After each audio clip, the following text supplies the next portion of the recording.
Apparently I'm on. Good evening, everybody. I'm just trying to get it up and running.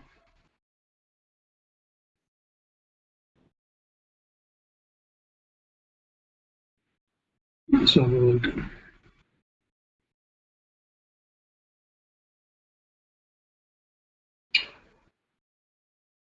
Apparently I'm on. Good evening, everybody. I'm just trying to get it up and running.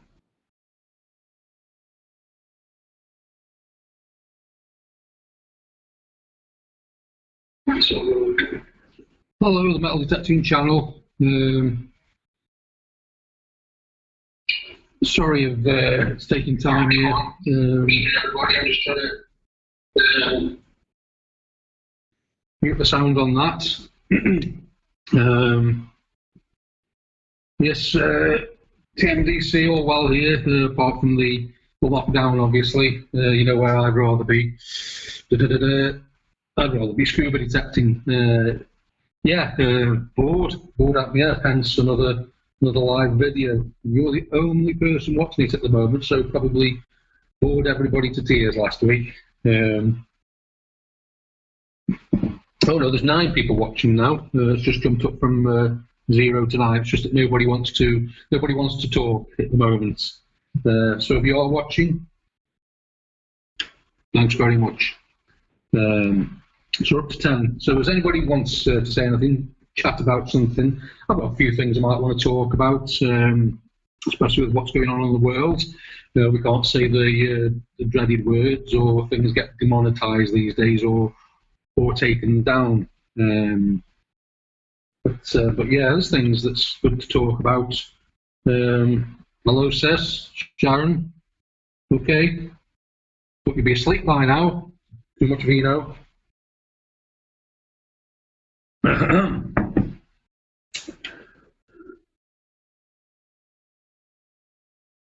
Oh yeah, so there's 10 people. So hopefully people will start tuning in soon and watching. Like I said, any questions the same as last week. I will probably hit upon, like I was just about to say, things going on in the world. Detector Joe and Paul, all right, buddy. Thanks for tuning in. There's one on there. That's, as you can see there, Sharon Mason. That's my little tiny sister. She's this big. Never lost her. I could find her with my metal detector. Eric Downs from Alaska, all the way from Alaska. Is it still cold there, buddy? I know, Sharon, I know it's only 9 PM for you in England, but it's turned 11 for us here now. What time it is in Alaska? Oh, Danny Williams. How you doing, buddy? Yeah, I'm looking a lot better than the last few days. Been feeling a bit rough, to say the least. I'm trying my best not cough now. So I've got some medicine to stop me from coughing.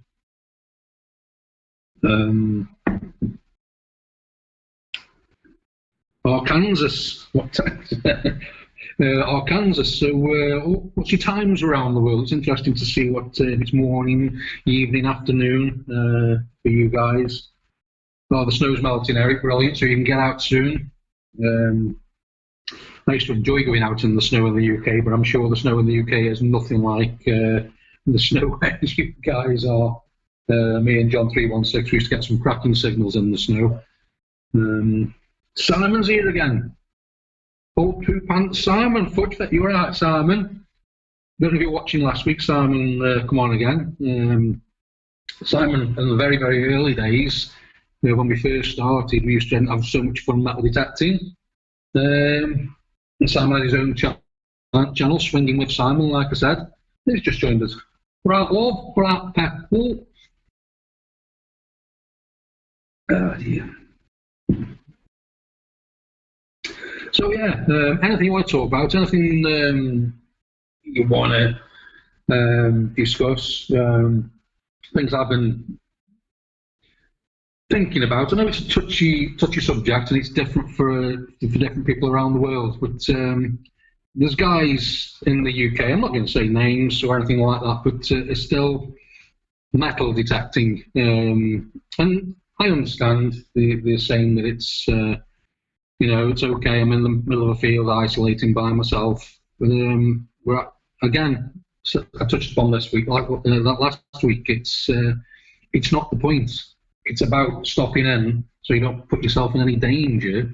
So you have to rely on the emergency services or take up a hospital bed unnecessarily for the love of metal detecting. I understand. I miss it. I've been in the supermarket the last couple of days and I have to go via the beach to the supermarket and there's nobody there at all, not a soul. So it would be tempting just to throw me stuff in my rucksack, get down there and do a couple of hours under the water. But number one, here it's against the law, and number two, it's especially against the law now because they've banned swimming, snorkeling, fishing, anything within the sea. So you've not only got the police patrolling there, you've also got the Coast Guard. Because it's not about spreading the virus as such, it's part to do with that, but it's also to keep people out of the hospitals. I've watched a couple of these guys that are metal detecting at the moment, and they're putting videos out, brilliant.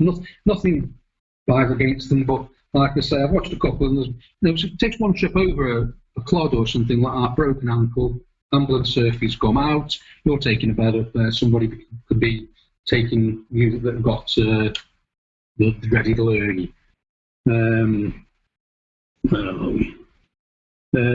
Sister says, Sharon, it's hot and sunny in the UK today. It's hot and sunny here as well. Just can't go out in my hot tub because I haven't got one. I just go in the bath. But you're all well. Yeah, Danny. It's rough, yeah. It's rough not being able to get out. Like I say, yesterday I went past the beach, and today I went past the beach just to check to the supermarket for the bare essentials. But we haven't got the problem that the UK has got. We've not got anybody rushing out and buying every toilet roll that the stores possess. It's all pretty normal here. Everything's going on as normal. Apart from the lockdown, 5 people in the supermarket at any one time. That's it. Same queues outside as in England. But everybody's being normal about it. Every day you go to the supermarket, there's still toilet rolls there, there's still beer there, which is very important. And but yeah, it is. Yesterday when I went past the sea, and today when I went past the sea, it's crystal clear. Hasn't been that clear for months. Absolutely like tap water, gutted. And also being here on with Jack Jones as well. I've got a friend that started growing. His name's Tom. I was having a tomato sandwich the other day, tomato and cheese sandwich, and I took a little seed out and I planted that one seed a few days ago, and a couple of days ago it started growing. So I've got company now. I'm going to talk to Tom every day and make sure he grows up. And he has lots of little baby Toms, so I can eat them. There you go.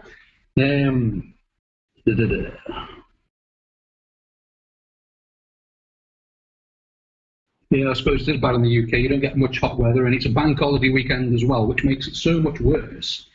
For the UK especially, because they don't get that much good weather. The sun's come out, and you're refined to your house and garden.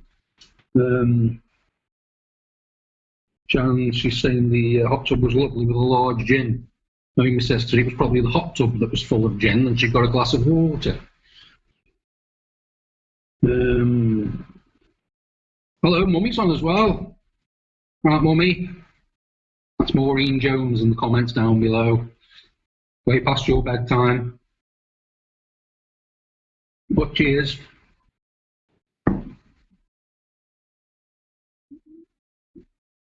I was thinking, like Aaron on South Coast Detecting, he's done a couple of kind of reaction videos to his own videos. So I was maybe thinking of doing one of them, if you guys think it would be a good idea, just to discuss the early days and react to them and go through the memories of times gone by.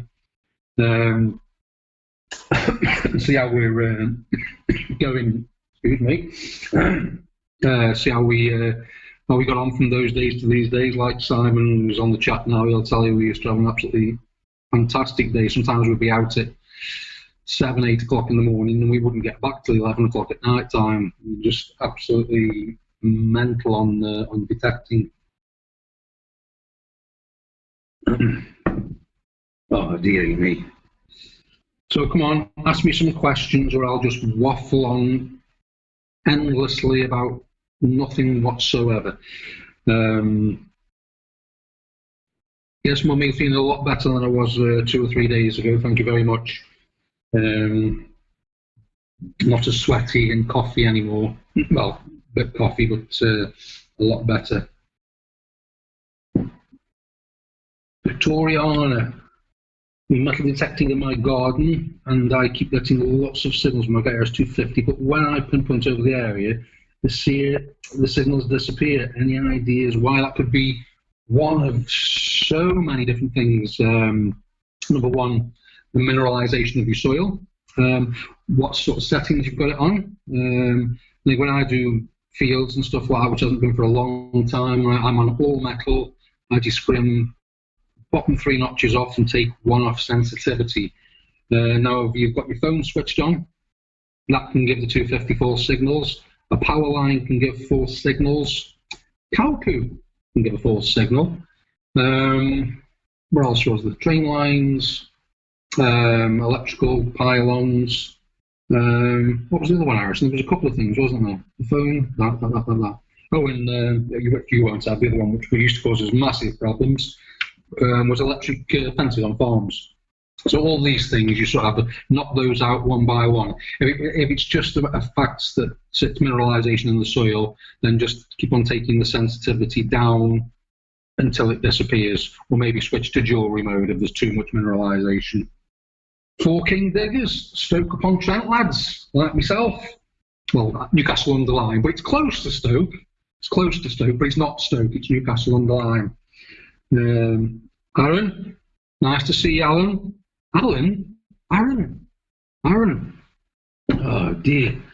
The Suffolk Sifter. Hello, Stephen. Thanks. Now more of you join us. 13 online now. I think most of it last week 13, 14, 15. I'm not sure. So see if we can get a little bit better. I was watching the Suffolk Sifter a couple of nights ago. He's got a far better setup than this. He's ever so posh. He's got things going on all around. He switches the screen around. Fantastic live streams he does. I haven't got the intelligence to do that. So maybe you can come across and set one up for me, Steve. Oh yeah, Harrison, don't forget to hit the like button and give us a thumbs up if you don't mind. That'll be much appreciated. It's nice to see you back on the fields again, 4 King Diggers, because you disappeared for a while. A red wine, all that. So best of luck, and nice to see you out with the John 316 again.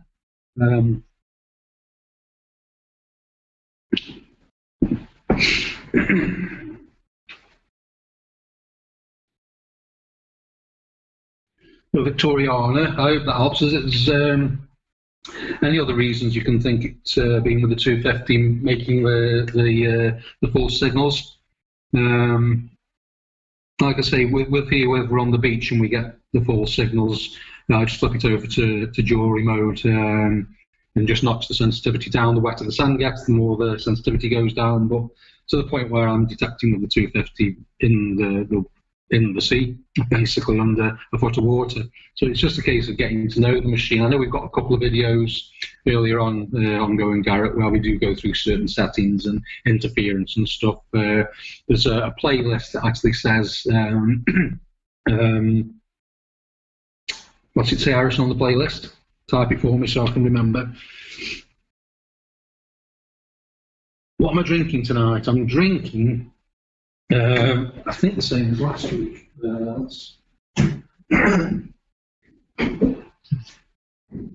I'm drinking this. I don't know if you can see that. It's all right. Well, like I said last week, I have to have it with a little bit of lemonade, sort of a shandy sort of taste with it, because it's not the best tasting stuff in the world, but it is cheap. And while nobody's earning any wages at the moment, cheap is good. I'm becoming a Gordon Ramsay in the kitchen. I'm cooking everything pretty much from scratch now. Everything, doesn't matter what it is, apart from not laying my own eggs at the moment. I'm relying on them from the supermarket. There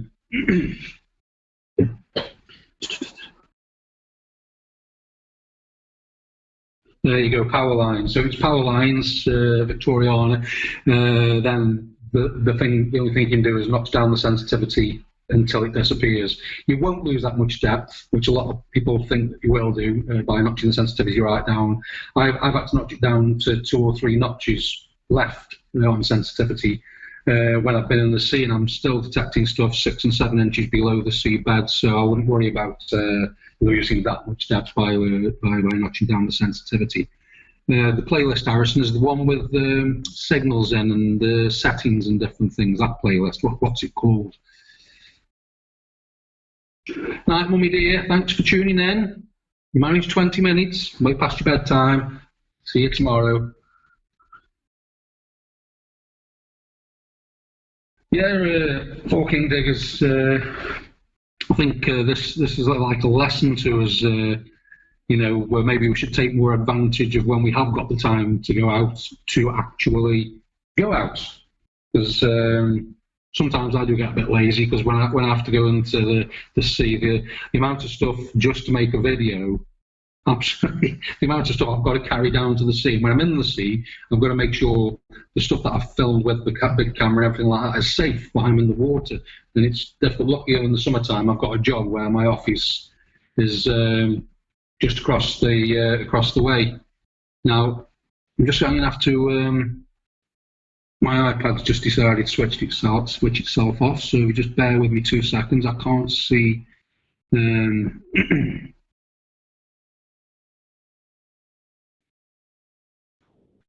I can't see any questions at the moment, so I'm going to have to go on YouTube on my laptop and split screen it.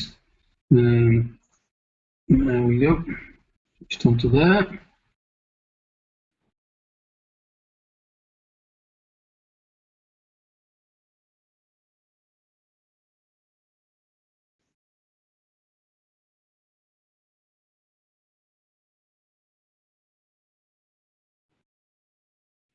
Excuse me 1 second while I lift my phone up. Like I said, it's a very complicated thing to do. This is for me.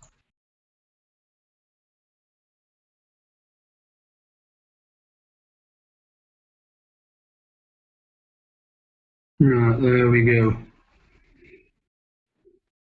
Don't have to put Mummy's Little Soldier on there so everybody can see.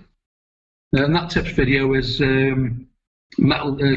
Garrett Ace 250 tips. So Victoriana, if you have pop onto there, I think I cover most issues that we've had with the Ace 250. Not issues, but things that we've come across over the time. When we, for example, working, oh God, I don't know, 10 miles away from Jodrell Bank, the big telescope thing, we couldn't actually detect. We had to go to a different farm on the other side of the hill, because the radio telescope was pointing in our direction.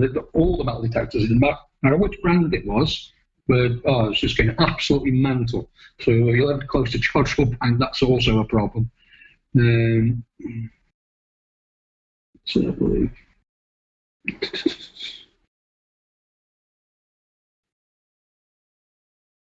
Danny Williams, can't wait for all this to end. So the restaurant's going to open back up again. I miss my favourite Mexican food. Yeah, for me, here it's the gyros or gyros if you're British when you come on holiday. Call them gyros, but gyros, I think the locals call them, which is a pita bread with the lamb inside, or the pork, or the chicken, and onion or tzatziki.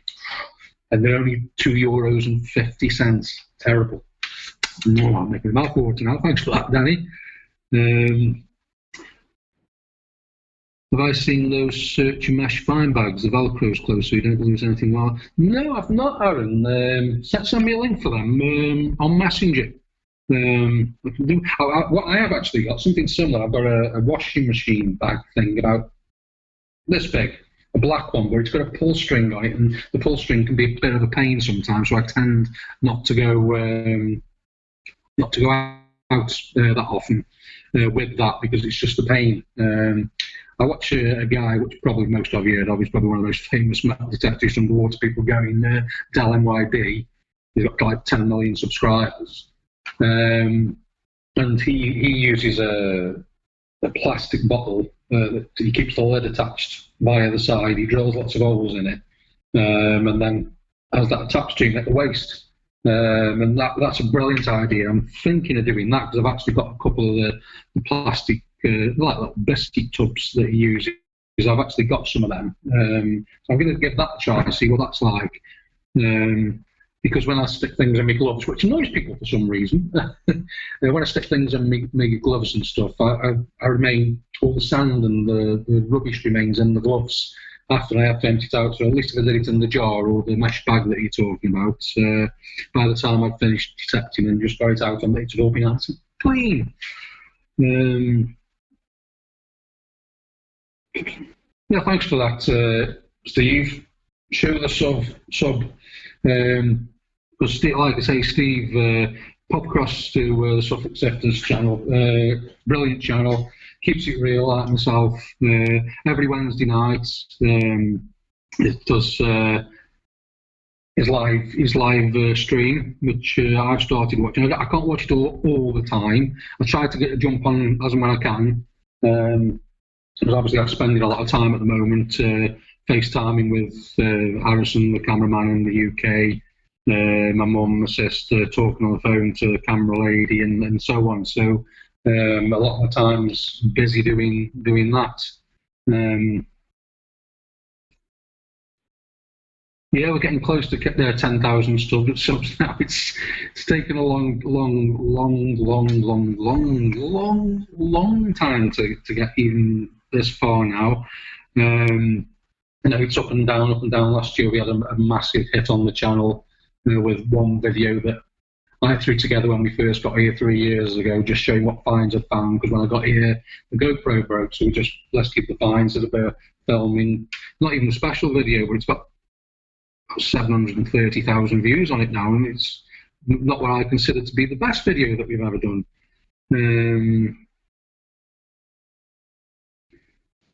Well, thanks for that, Metal Detecting channel. Yeah, it is a big milestone. We like to count these milestones. It just keeps us going. As you know yourself, all these guys have got your own YouTube channels. We don't make a lot of money from this at all. That, a couple of quid a month. And whatever is made, it just goes straight back into the channel towards the stuff that we buy. We desperately need a new camera at the moment, and I'm going to try and invest in a wetsuit for now. I've got a wetsuit now, but it's only a 4mm, so it's cold after November till February, March. It's too cold, so I want a full winter one, something like a 9mm thick one, or even a dry suit, but they're expensive. Hello, Treasure Diver. Somebody does the same thing. So if nobody's ever tried it, get yourself in some water and try a bit of the underwater detecting. So it really is. It's just completely different to obviously the field when you don't get wet in the field that often. But yeah, it's just the finds are completely different. Having said that, I never expected, like I said last week, to find the hammered queens and stuff on the beach, which is absolutely awesome, and the Romans. Never expected to. But I speak to Albanian people from across the way, and they metal detect up there, and the things they find is absolutely unbelievable. Talked about going across and spending a couple of days there, so maybe Andy, myself, Alan can pop across. Like to get Mort. That's no problem for a shout out, Steve. Like I say, I just like promote as many channels as I can when I can. That's why it's something I do every video, well, pretty much every video. Sometimes I forget my little piece of paper or I can't read, but I like to do a shout out in the sky, or a name in the sky, or your channel name in the sky in the video. Just promote it. Just if anybody ever wants me to do a name in the sky or a shout out, just ask in the comments below, and if I forget for some reason, message me direct, or message GoAndGarrett on the email address direct, and we'll do it. And if I ever forgot anybody, I do apologise. Um, Danny Williams, love your scuba detecting videos, Steve. I noticed you're doing a lot more of them now. Do you prefer them from detecting on land? No, I was asked this question last week, and I don't prefer either, to be honest with you, because I class them as totally different things. The beach detecting to me is pretty much the same as field detecting without the energetic spade digging that you do in a field. Digging on the sand is very, very easy.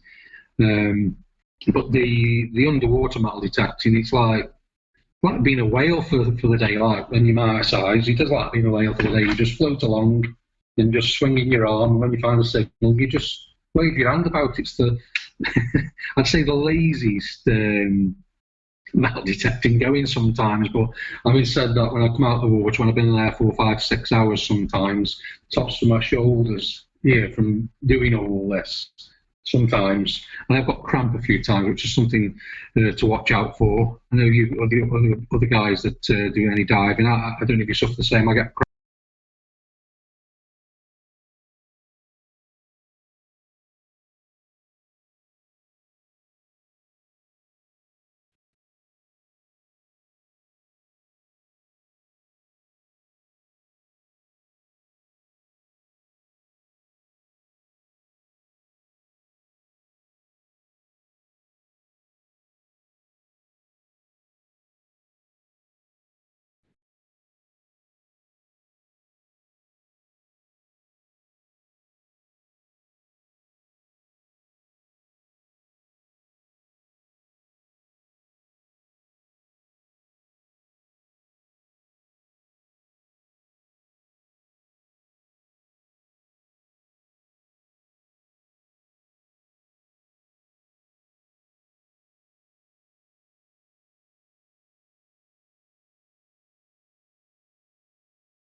Something if you can.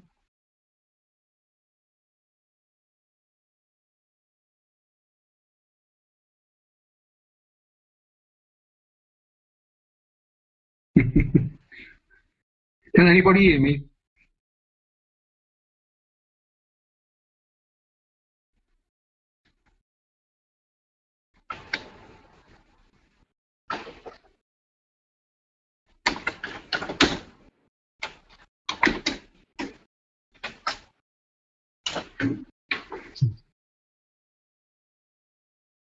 Oh, we're back now. Good. Phew. With technical difficulties there, like I said last week, we're having to do this through the data on my phone, watching on iPad, watching on laptop. Harrison's taking the feed back in the UK and then putting it through YouTube in the UK. So I'm surprised we went for so long last week without many difficulties. Thanks, guys. Thanks for letting us know.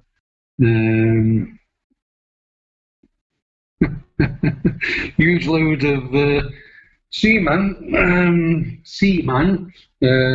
Love that name. Thanks for tuning in. Yeah, like I say, we're going to get these problems with the way we're doing it. Well, luckily, Harrison's got this super duper fantastic laptop. I think it's is it Razer or something, Harrison?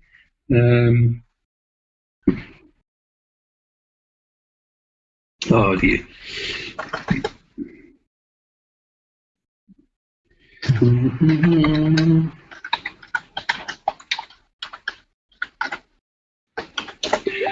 So I'll just throw a question out there, if you can hear me. Yeah, Harrison's is a Razer that he uses, if anybody can hear me. What are your thoughts on people detecting in lockdown? I'm talking about the UK now, because I don't know what the regulations and the laws are on the rest of the planet. But I'm just interested in what your thoughts are, because we all know that there's some people going out and detecting and justifying it by whatever means that they think is acceptable. But what are your thoughts? There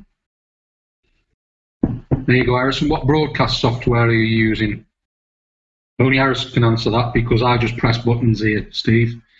There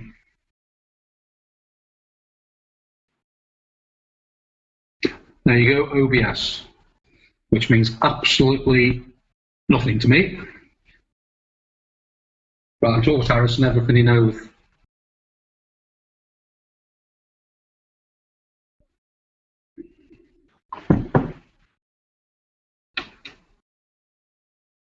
It's just a difficult way of doing it, with Harrison being 2,000 miles away. And I wish I could show you guys the internet speed that we've got going on here. To download, it's downloading at the moment, it's about 4 gig per second.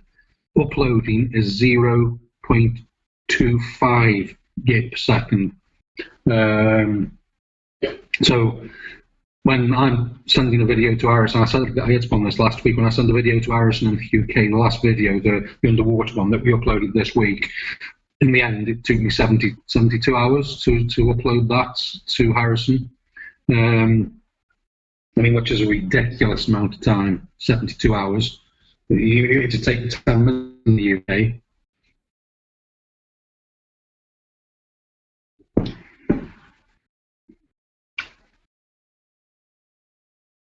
Where am I from? I'm from Staffordshire, in pretty much the middle of the United Kingdoms, the West Midlands. Kingdom. So it's middle of the UK. It's probably, which makes the water detecting interesting for me, because where I come from is at least an hour and a half away from any sea. So for me to live now a 20-minute walk away from the beach is absolutely awesome, especially with the 310, 320 sunny days a year. It makes it extra special too. Like I say, I need to get that wetsuit, so if you can recommend a wetsuit that'll help me in cold water, treasured library, it would be appreciated.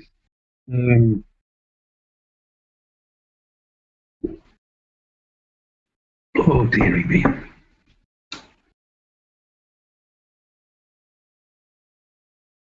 Yeah, I see that, Craig. If you're in a field on your own for a few hours with no contact with anyone, I totally get that. There's a couple of videos I've seen over the last couple of days where people are out on their own, but then they're in contact with other people, and passing other people, finds strangers and stuff, and so that's what bothers me. Dry suits seem to be coming out about £400 a pop,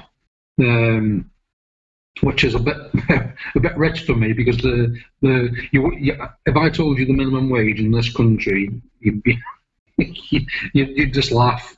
I mean, I think it's about 10 quid an hour in the UK now, something like 9 quid. If you work 12 months a year here, which many people don't do, but if you were to work in a supermarket, for example, if you worked on a checkout, the monthly wage, in fact, have a guess in euros, your monthly wage if you work in a supermarket here, it's less than it was 10 years ago. That's how bad it is. So have a couple of guesses in there in euros, monthly salary for a supermarket worker. And don't Google it, don't cheat. Oswald Street, I know Oswald, not know it really well, but when I used to be a taxi driver, we actually drove out there a few times.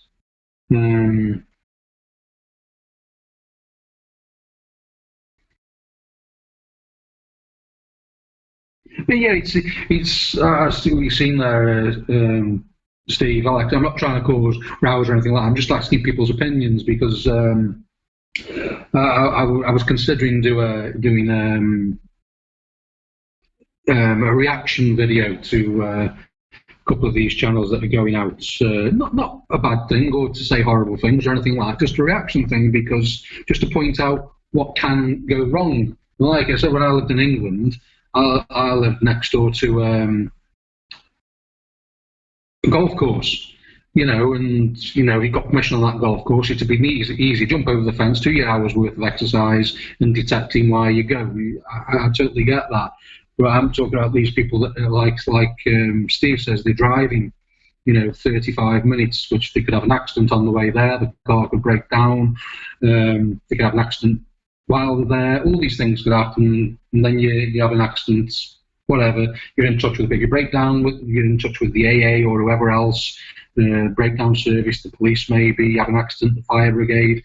You could contact people. That's the idea of keeping the people safe. So what have we got here? Simon says 800 a month.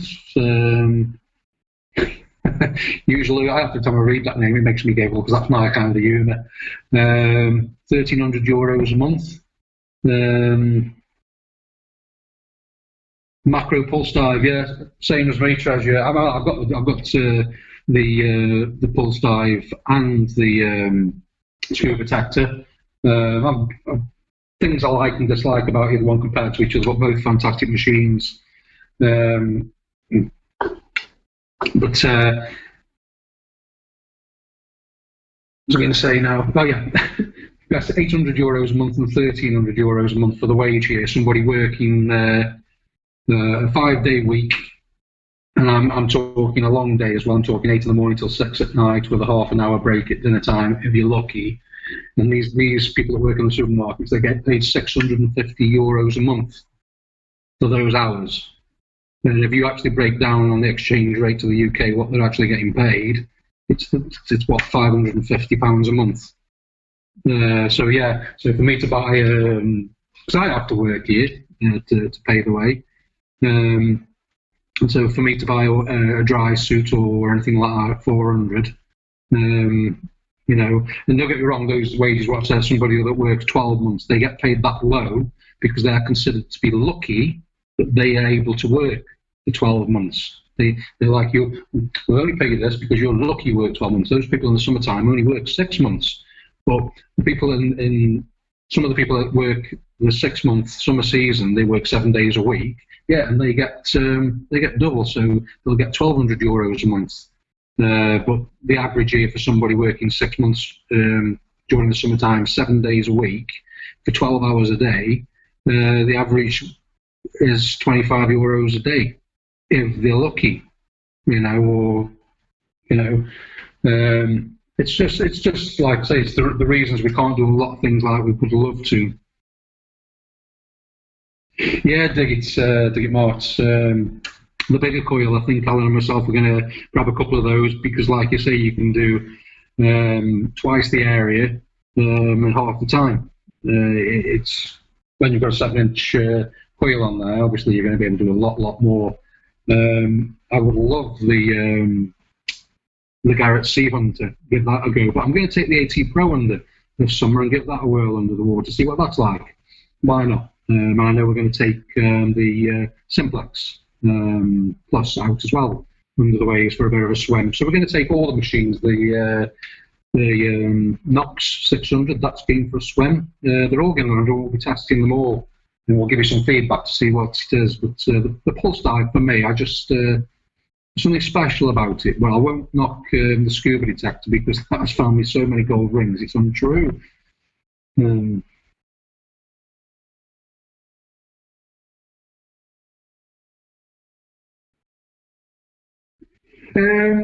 Yeah, about eating with the food. Obviously, because the wages here are so low. If you went to a supermarket, you'd be surprised. Tinned stuff pretty much is non-existent. You can get tinned mushrooms, tinned peas, beans, and tomatoes, and chickpeas, and something like that, and maybe a couple of varieties of tinned fruits. Because here, the locals, if you were to buy a tin of carrots for 50 cents, if they did sell me, which they don't exist here, they'd look at you like you've lost the plot. Why would you buy carrots when they're growing? From December through to March, April time, I can walk down all the roads and streets here and pull fresh lemons and oranges off the trees all day long. Everybody grows in their own back garden there. I've got my little friend Tom growing on top of the fridge with tomatoes. Is it an 8-inch coil on it, Judge Driver? I thought it was a 7-inch. I'll have to look into that.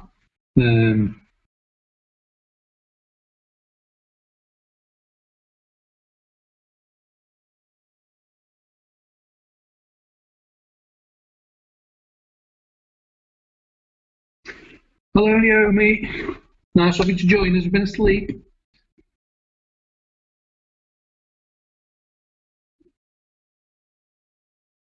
So yeah, I mean, I know it's. I'm not trying to make a bad picture of the place here. Obviously, when you're earning low wages here,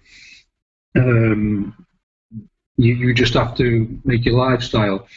Everything I make from scratch. If I want a pizza, I make it from scratch. It doesn't matter if I want spaghetti bolognese, I make it from scratch. Anything at all. If I want, I've got a recipe book up there, authentic Indian curries. If I want a vindaloo or a madras, I've now got in a cupboard behind me every spice needed to make an authentic curry. And to be fair, when I've made them chicken tikka masalas and all these, they've tasted like something you would buy from something you could have in a restaurant in England. I think I've gone quite well at doing all this stuff now, and it's surprising. Like if I make a spaghetti bolognese, it might cost me €5, but I'll make the spaghetti bolognese. I'm doing a cookery program now. I'll make the spaghetti bolognese, and I'll make a massive big pot. And there's only me here, and so I'll eat that for my evening meal. And then I'll put some aside for the next day's evening meal and freeze 2 portions with spaghetti already cooked and bung that in the freezer. And then I've still got half a saucepan left. And then I add a couple of more spices, a brick of a little piece of dark chocolate, a little bit of red wine, some chili powder and stuff. Then I turn that then into a chili con carne. And then I do the same, eat one, save one for the next day, and then freeze 2. And I can't get anything else in my freezer now. I've just got frozen meals better than Asda. Temperature over here at the moment, it's really cool for the time of year. Mainland Greece at the moment is under about a foot of snow. The wildlife suffering across there. Birds are dying. They can't get past Greece from the UK to get to Africa and Iran and places like that where they normally go for the summertime. They can't get there because the really icy cold north winds are causing problems. They're actually landing on the streets of Greece and dying. Albania across the way there thought the snow had gone, but I noticed this morning it's back again. There's a layer of snow. It's unusual for this time of the year. It's about 21, 22, 23 degrees. If you're in a little area away from the breeze, it'll go up to 25, 26. But this time last year, April, it was hitting 34, 35 degrees. And I want it to get hotter because we really need the sun to warm that sea up. It's freezing. We're welcome anytime, Steve. Pop across, do an authentic curry or some authentic Greek food or whichever you want, whichever you fancy. Oh dear. Are you still there, Aaron? Simon, you've all disappeared. I can't see who's on or anything anymore, but if you do toodle off, just say goodbye. Oh dear.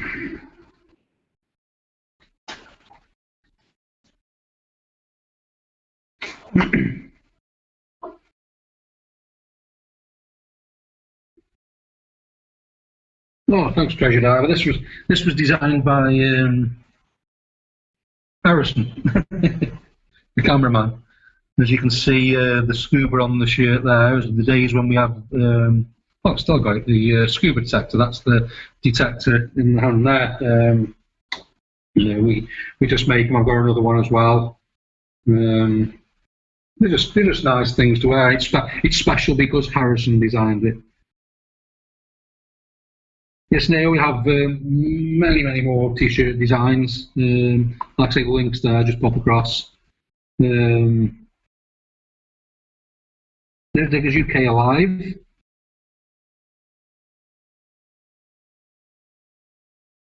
Everybody's starting to go live on Friday night, I think.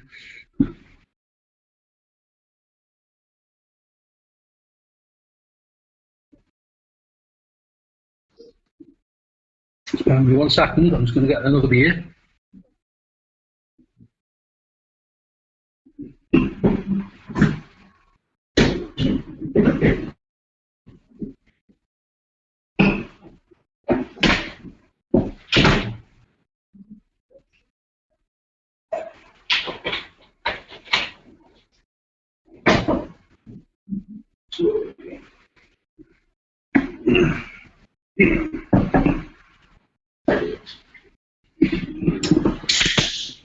If you're getting bored with me, everyone pop across to go and see the Diggers with Aaron and that. Just don't be shy, it's not a problem. I understand that I'm boring you.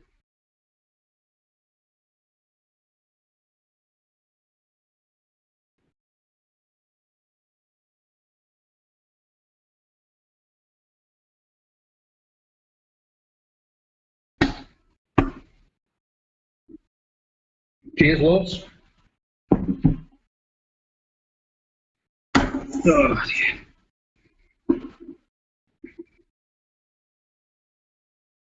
Does my sound still working? It's all gone quiet across there now. Cheers, Steve. You're the one that's talking at the moment.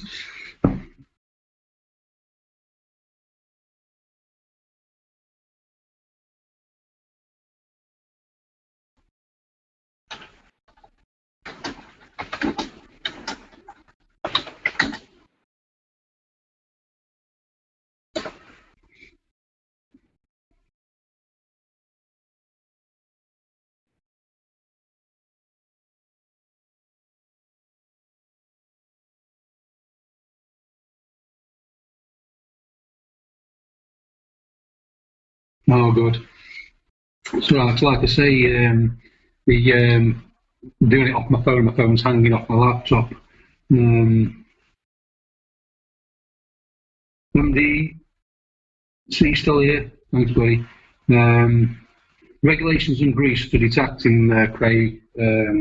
Wow. Land, it's pretty much impossible. There is ways around it, but you've got to jump through so many hoops to do it. There's a sort of a lot of private landowners will say, yeah, I can detect on my 500 acres, but then they still have to get permission, even though it's their land. Like I said in last week's video, there's a chance that we might be doing a 13th century villa, hopefully this year. If not, it'll be, well, this year, but in the winter time next year, so fingers crossed. As far as the sea and the beach go, again, it's permits. You have to write, well, it used to be writing, but now it's emailing Athens. You have to register your machine, and they give you give them a serial number.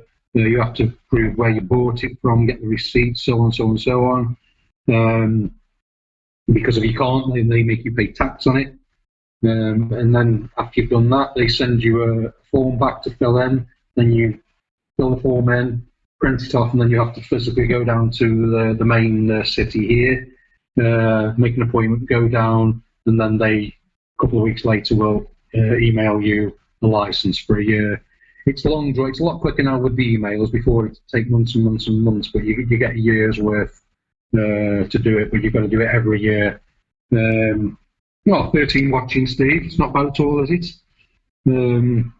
So yeah, Craig, it's difficult. So if you wanted just to come on holiday here, for example, and go detecting, don't get me wrong, I've seen loads of people here that just come on holiday and bring the detecting. I've had said to them, like, if you get caught with that, you've not got a license. It's like up to a 20 grand fine, I think it is, and they're like, oh, it's all right, you can take them in metal detector. I said, yeah, but it's not just a case taking it. So, but it's strange here because when you're on the beach or in the sea, the police have no jurisdiction anyway.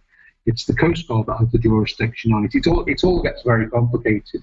But I've never really had a problem at all. Getting the license and everything like that. But then even the police to drive past and see on the beach with the detector, they just give you a wave, thumbs up, you're all right.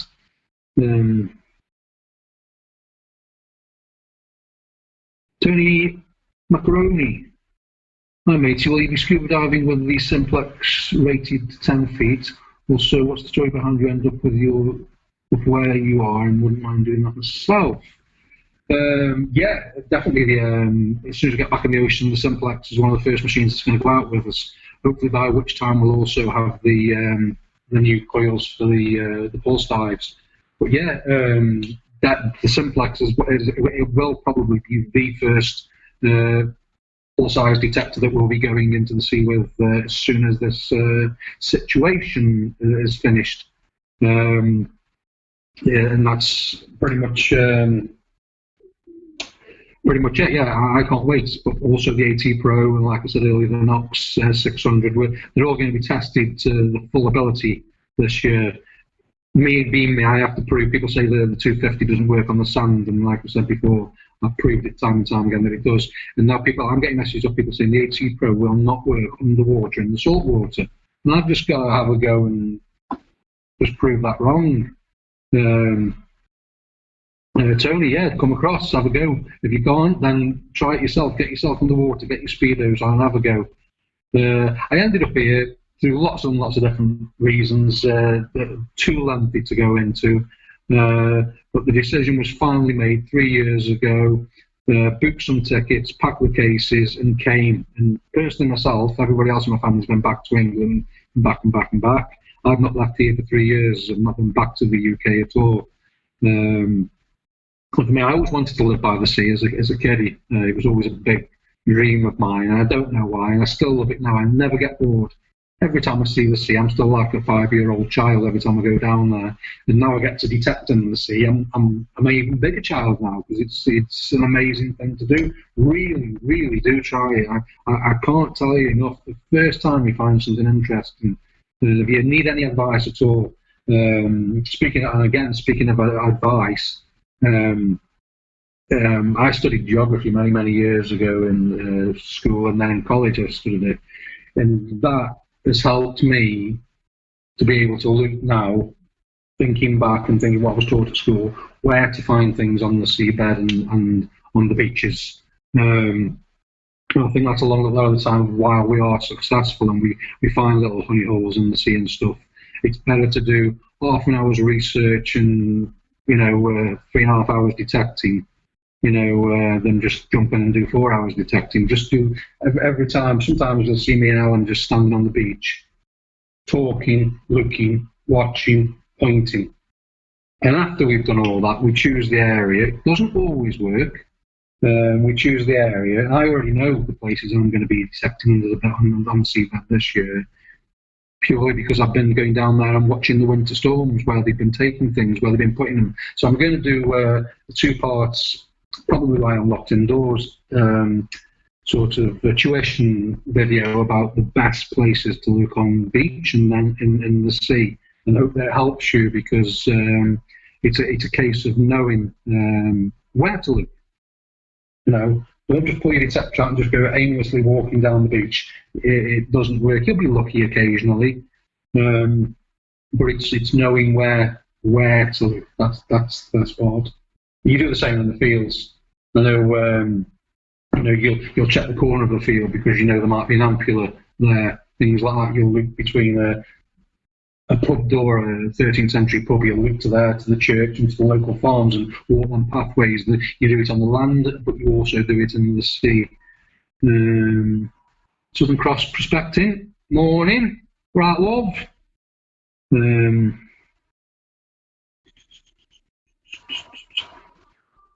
Suffolk Sefton, if you want wear speedos, it's all right. But if you come across here, I have to insist that you wear what they call a mankini. You have to wear a mankini here. I do when I'm not on camera.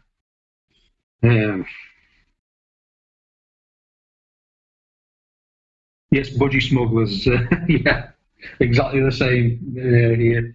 Well, exactly the same.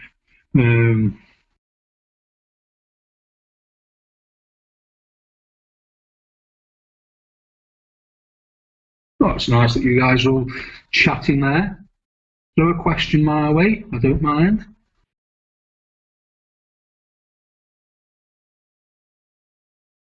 Yeah, good South Coast prospecting. Really good food, considering the lockdown and everything. Good, but incredibly bored.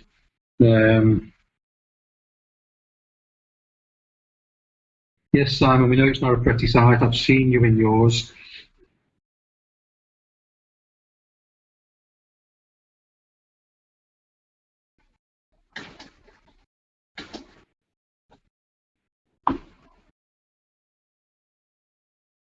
Did you, last year, Simon, you said you were going to, I think when you went on holiday somewhere, you were going to, I think you said you bought a scuba detector and you were going to go out? Did you? Did you go out? Did you find anything?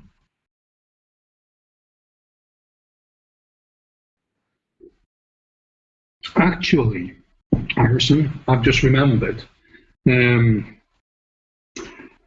Andy, that's been on a couple of the videos, who's going to be spending a lot more time with us in the summertime. Quite good having Andy as a mate because he's got a couple of jet skis, a couple of speedboats. So, like I said, we're going to go across to a couple of local islands and make a bit of an adventure of it. So that should be interesting. But Alan actually went, luckily, just before the lockdown, he went to Cuba. And he took his GoPro with him and detected to do some filming for us, and we've managed. It's going to be difficult for Harrison to do a little bit of filming there. So hopefully we can get that out because it's a new video at the end of the day. It's just Andy. It's not me. It's not Alan, Simon, or anybody. It's just Andy.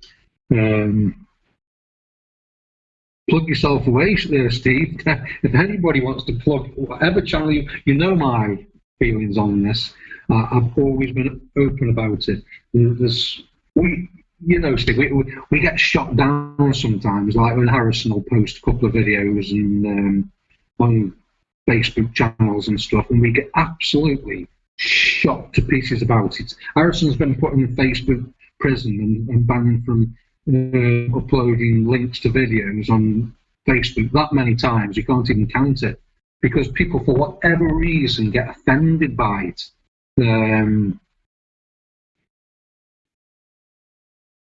Oh yes, most of our videos now are underwater detecting Southern Cross.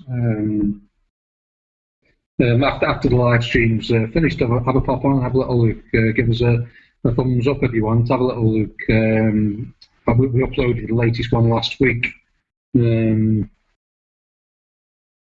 Definitely, Steve, do it.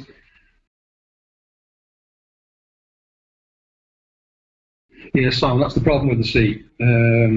Like I said last week, if I go off topic here, just remind me to go back on. I was talking about something interesting, I've forgotten now. I was talking to, yeah, we do the underwater videos. So yeah, just have a look. We uploaded one last week, but the water was a little bit cloudy. But we put the video up anyway. Found a couple of rings, and we found lots of little rocks that we smash open, and I found a ring in it last week. Harrison's putting a new video up tomorrow, which will be a little bit of an edit of old videos, so the new members can see where we've come from to where we are now, because the channel it's a lot different to when we started. Yes, we get the same here with the water as well. June last year was a terrible month for us. We just really couldn't get in the water. 6-foot waves, the wind was blowing every day. Really depressing, because even when it's blowing, it was 35 degrees. So all you could do was really go for a swim, and that was it.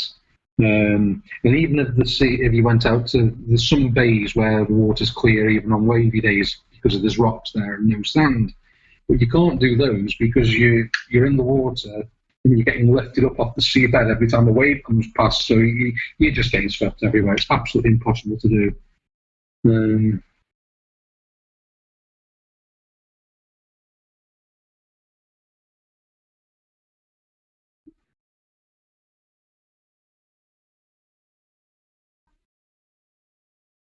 You two talking to each other, Steve and Harrison.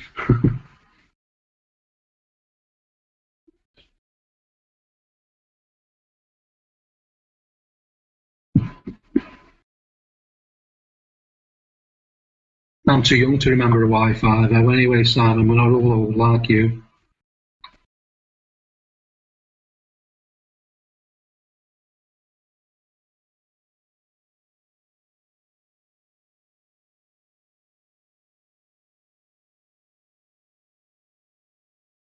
Wow, 3,800. That's an amazing find. I've still got all my stuff here, all my gold and everything. Apart from a couple that I've managed to get back to the people that lost them. And one that I did sell, because Andy I got detecting with, his girlfriend loved it, so Andy bought that off for her birthday.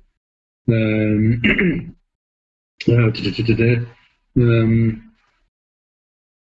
we can't do it today, Steve, our next video tomorrow, we'll put a full link on.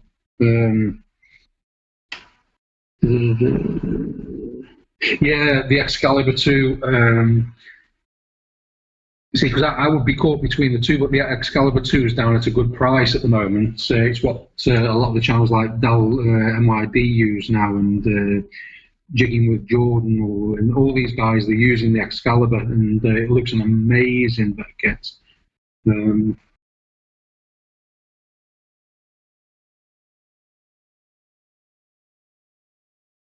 You'll love the Simplex. Have you got the new Simplex with the new uploaded data on it, Tony? So I think they're releasing this week or next week a new update for the Simplex, or they have done. Alan knows more about it than me. He's actually in touch with Simplex, with Knox themselves.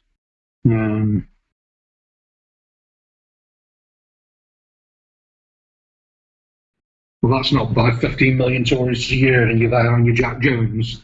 I think I'm moving. I'll be two metal detectors on the Volley. I think I'm going to have to come across to you.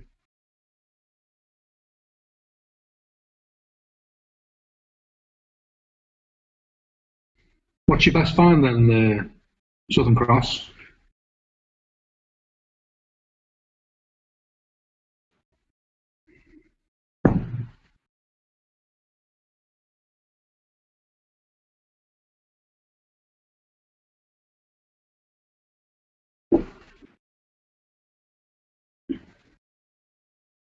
I'm sure it's soon, isn't it? The update. It's this week or next week or something like that.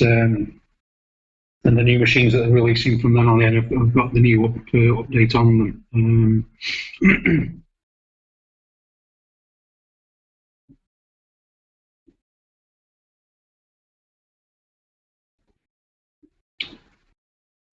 So I haven't got that luxury Southern Cross. Here,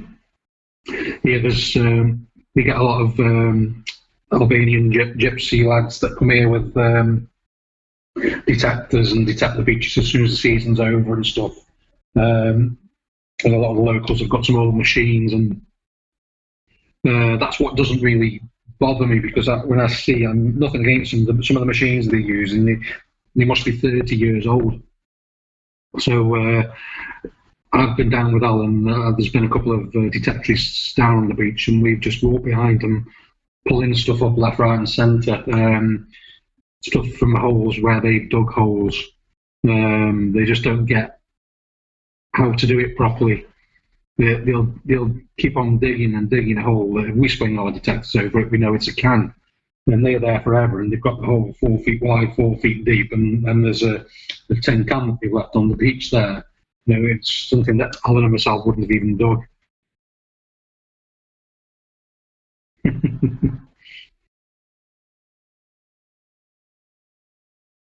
Eagle-eyed DJI. Also watching your videos, so different from the other notes. Keep up the fab work, James. Thanks for that, James. It means a lot. We get positive comments, especially like that. It does mean a lot to us because, like I always said, try keep it real. Don't try and glorify metal detecting as that you're going to buy a metal detector, go out and find a 50 grand gold coin on your very first hunt in 10 minutes. If we find nothing, then that's what we have a day. If you watch a lot of our videos, even last year, there's days where the video's called a really bad day because we've really gone out and found nothing, but we'll just put it on there. So,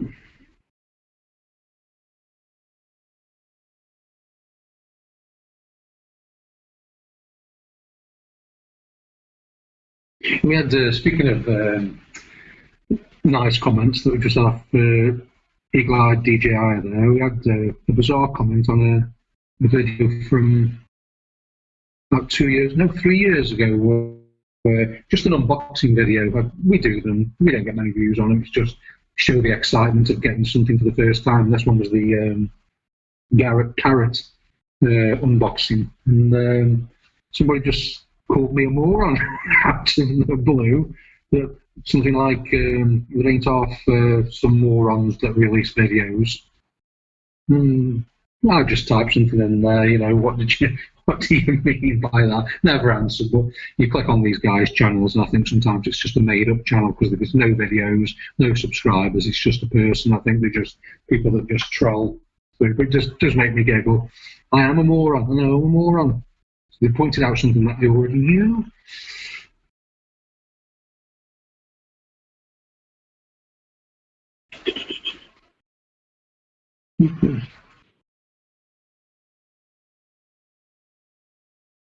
The drones, I'm just looking at you guys talking to each other.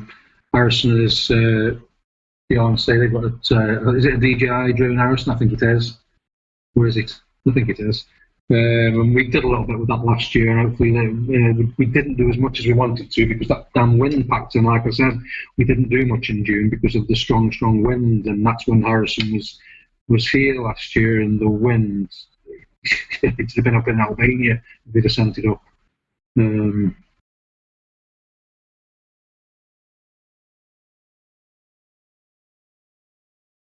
Well, about the Detecting channel, you need to get yourself under the water. Honestly, I can't say how wonderful it is enough. Just try it one time, and that'll be it for you.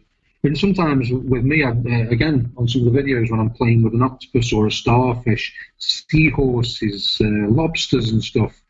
So there's days when, I mean, one day there's a video called Going Deep. Doesn't sound very good for a metal detecting channel, but yeah, it was just called Going Deep. I ended up chucking my scuba detector in my swim shorts and just swam down this underwater cliff, just looking at the fish. It was amazing, and the fish were swimming with me, and they were big fish, and they were just swimming with me. It's amazing. It's not the same when a sheep walks alongside of you in the field or a cow is. It's different when there's little fishies there. Anyway, uh,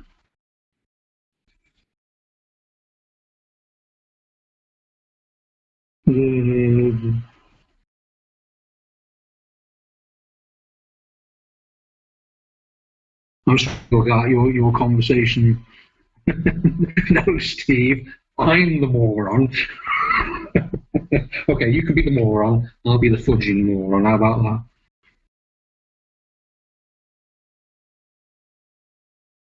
You guys all invite each other out here. There's a bit one big date going on.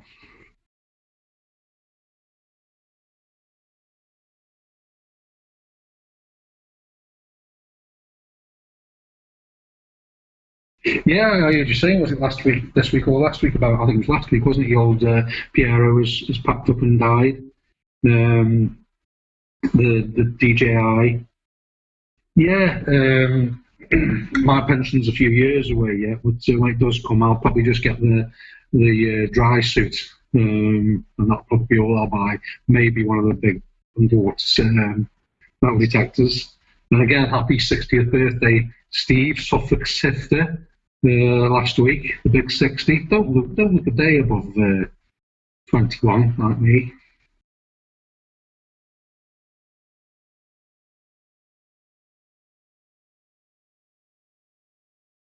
Dived with a basking shark and a sunfish. I've swum with a basking shark, but not obviously not a sunfish. Um, and I know around the world, around the world, there's some different things here. But on this particular island, there is great white sharks. Luckily, they stay out now. But many years ago, when there was no laws on throwing rubbish off a boat, so people would be throwing the food up, waste off the back of the boats and stuff. So they ended up with lines of sharks swallowing them. I think the last person killed was a 15-year-old girl here, and only 200 or 300 meters off the shore, and she was eaten full pretty much by a great white. So it's I know they haven't. The last 1978 was the last time or something like that, but it is always in the back of my mind when I'm out in the water. You can't tell me that anybody that doesn't go out swimming doesn't get that Jaws theme in the back of the mind when this. I do every time because I'm not brave. Well,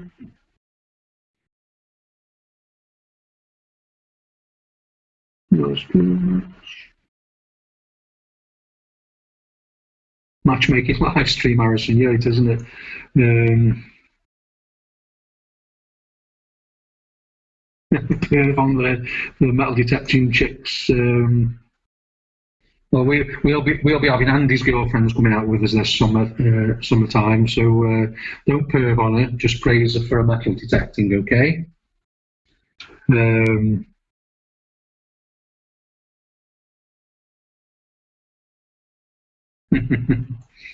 so I'm just laughing at some of these comments on here. Yeah, the basking sharks. They are huge, huge things. And when I saw a basking shark, it was many years ago. It was actually, of all places, it was on the south coast of Britain. Um, it was lost.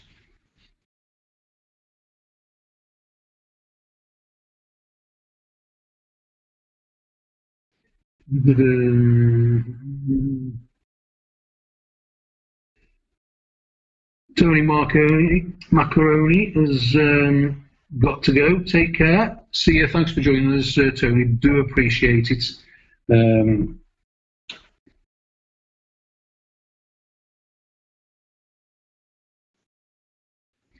So we're going to do some more drone videos, aren't we, Harrison, this year? Yeah? And to answer me, you're going to have to say something on the chat, aren't you? Make your fingers work now.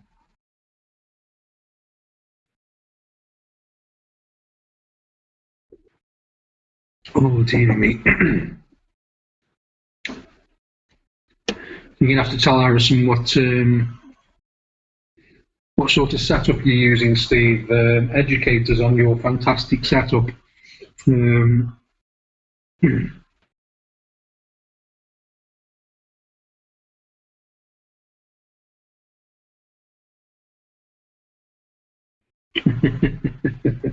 Yes, we don't want to be doing that with children watching.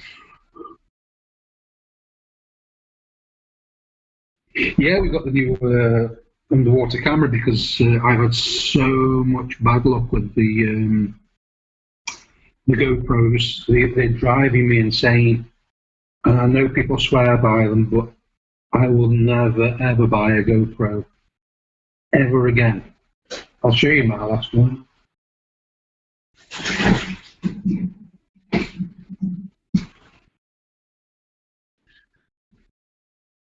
Bought this last year. Don't know what it is, 6, 7, GoPro 7. Bought it last year, used it once, and just corrupt files every time I record on it. It says corrupt. I've deleted it, reprogrammed it, and everything. Nothing. I can't even get it back to England now because of the coronavirus thing. Because there's no planes, Harrison was going to come, cameraman, take it back to England and get it changed. But now I think I'm going to email and just say, like, we can't get it back to you, but I want you to refund us. I had the little cube one before that. I used that a handful of times and it packed in. Then last year I took it back out in the sea and it worked for about 6 months and I thought, brilliant. And then wolves started going inside it. So I do much prefer the ones that have got the sealed cases, which I'm using now as a GoPro 4, which is Andy's.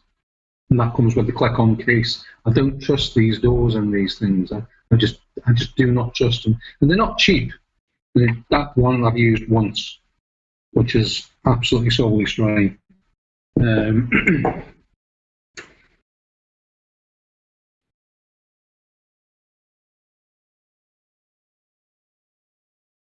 Basking Sharky Dad was over at St. Ab's.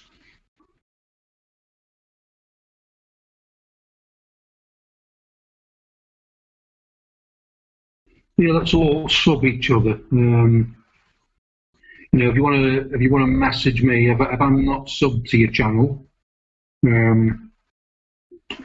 just take a look. If I'm not subbed, if you go on to my, in fact, send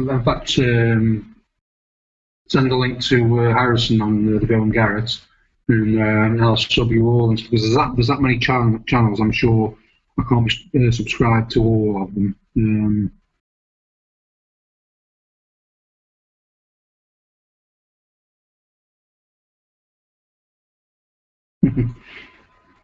Yeah, see if we can get ourselves to 10k subs. That would be really, really nice. Like last April went mental for us. I think I can't remember if it was April or May. We did about 500 or 600 subs in 4 weeks, and it's dropped right down again now.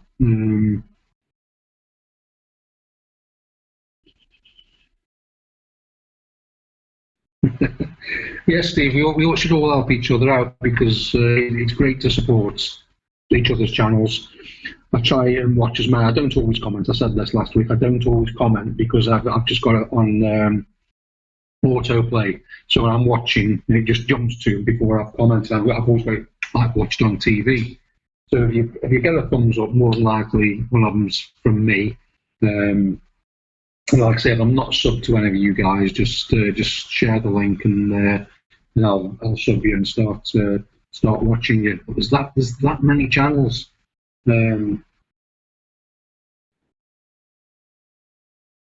It's nice, even when there's like Steve Suffolk Sector, he's commenting loads on.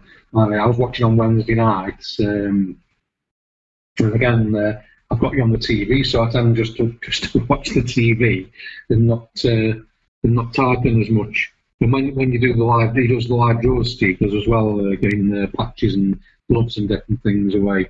And I enter. I don't buy enter because it costs a fortune to get it to here.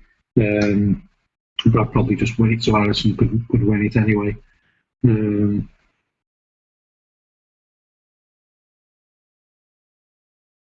Well, Southern Coast Prospecting, let's get you up from 350. Now, like I say, send the link and we'll, on my next video out, or next video, and I'll do a shout out in the sky. Like I say, I don't watch the channel much or anything like that, but anybody that wants a shout out, anybody who wants me to for a link to your channel, it's not a problem, just let me know, and I'll do the link on the video so they don't have to go in the description below. I'll just put a link in the sky and make life really difficult for Harrison. Okay, Craig, thanks for joining, mates. Do appreciate it. Long time no see. Take care, stay safe, keep up the good work. You too, buddy. Nice talking to you. Have a good night. Speak soon, yeah? Hello, Simon. 10k subs. I remember when we first subbed, we were dancing outside the office when we had 100 subs. Oh, yeah, them were the days. It's like this last. As soon as we started getting under the water, really, things started picking up. It was just because it was something a little bit different, I suppose.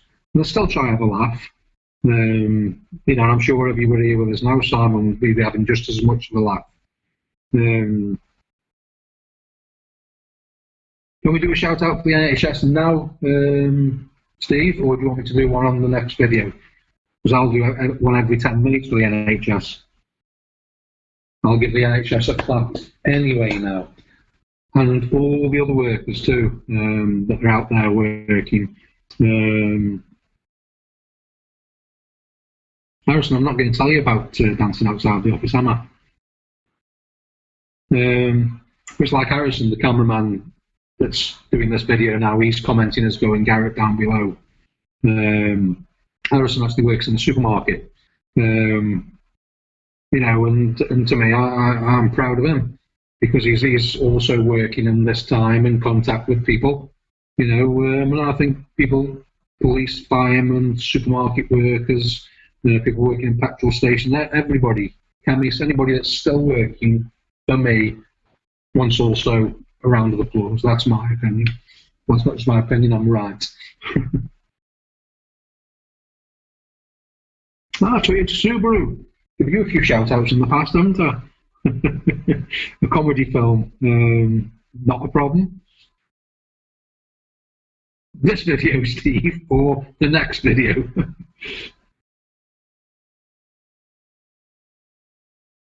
Yes, sir, Toyota.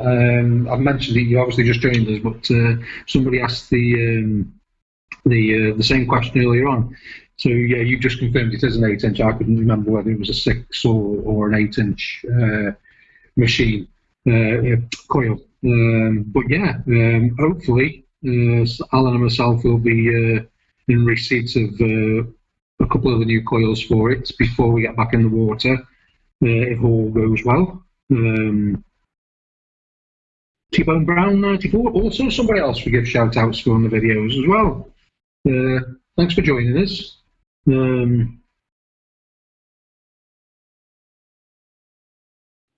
Metal detecting channel, really seriously, I appreciate that. And Harrison, I hope you've got a paper and pen and you're writing all this down because I'm just going to do massive shout outs and for all these guys for helping us out. We help them out as well. The next detecting video, yeah, not a problem. I'll get that sorted for you.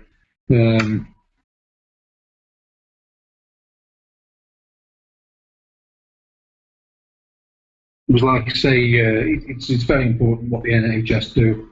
I don't know if anybody saw that video on YouTube of the nurse with the red nose she got from wearing the mask all the time, how she was nearly in tears. It's heartbreaking, really. and a lot of people don't get the respect and the recognition that they deserve. So yes, of course, Steve. Harrison, write that down in your little book that I know you haven't got. 15 watching and 16 thumbs up. Thanks. You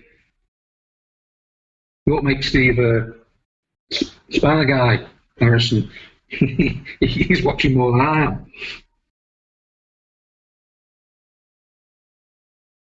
Yeah, same here, Toyota. I've got a link on my phone that I get updated every day what we can and can't do. And unfortunately, last week, because we were kind of thinking, well, would it be possible to go scuba detecting? Because just for an hour, maybe a bit of swimming, a bit of filming, because why not? And then they banned swimming, snorkeling, spearfishing, fishing, anything pretty much water related. So that's the end of that. So that idea went fast out to the window. Milan Danilovic. I hope I said that right. Hello from Malta. I hope you guys are getting nice warm weather there too. Thanks for joining us. Oh, one of the camera ladies there. One of the camera ladies. We've only got two camera ladies. Both in the UK at the moment. And there you go. We use a DJI Mavic Air. There you go. Oh, Simon's Euralianist. Simon, who's been with us on the early videos, and his daughter, I think, was in one of the videos. I do believe Simon, when she was about 16, 15, 16, 17, something like that. So she's a nurse. Well, round of applause, especially from GoAndGarrett, for Amy.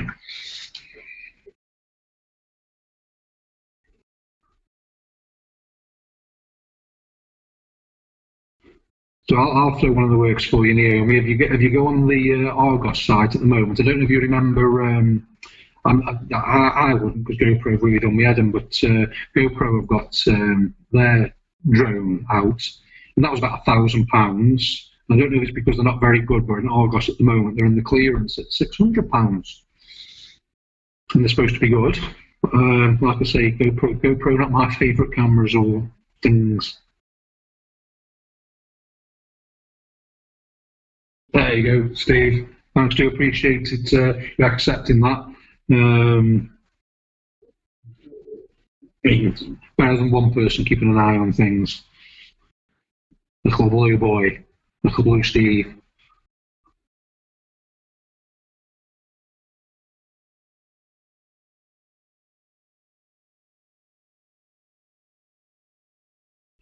How was the fans of ladies? I've only ever met, there was a girl on one of the other videos last year. I went down to the beach to metal detect, I think it was October, and she got all giggly and stuff. She knew who I was, which I found really peculiar. And then this year, I went down the beach again, and she was there, but this year with a boyfriend. And she started talking to Alan and myself, just talking and chatting. And the boyfriend got very angry, got in his car and just drove away at high speed. Very bizarre situation.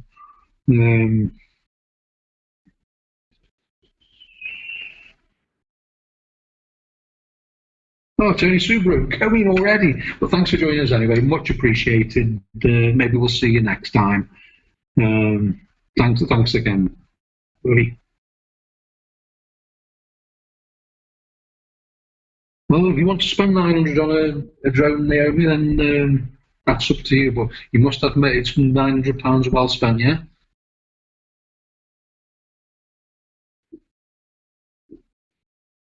Oh, dearie me.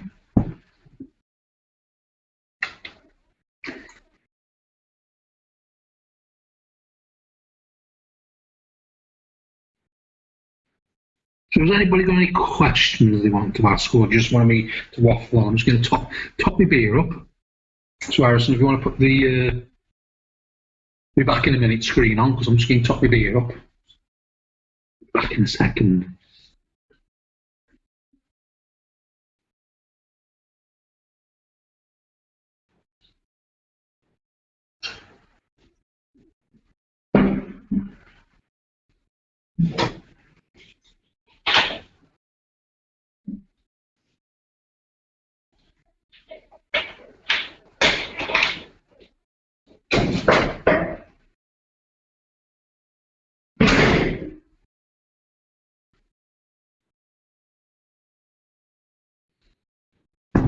Oh, dear me.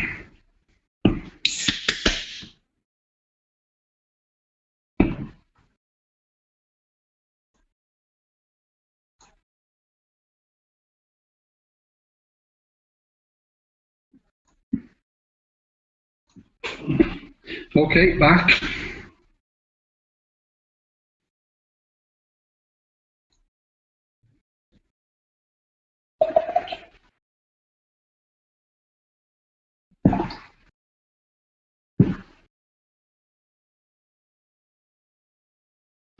So, let's have a look.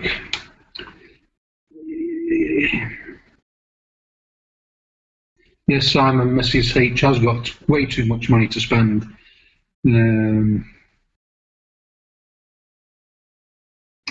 Yes, we are going to make sick videos. Yeah.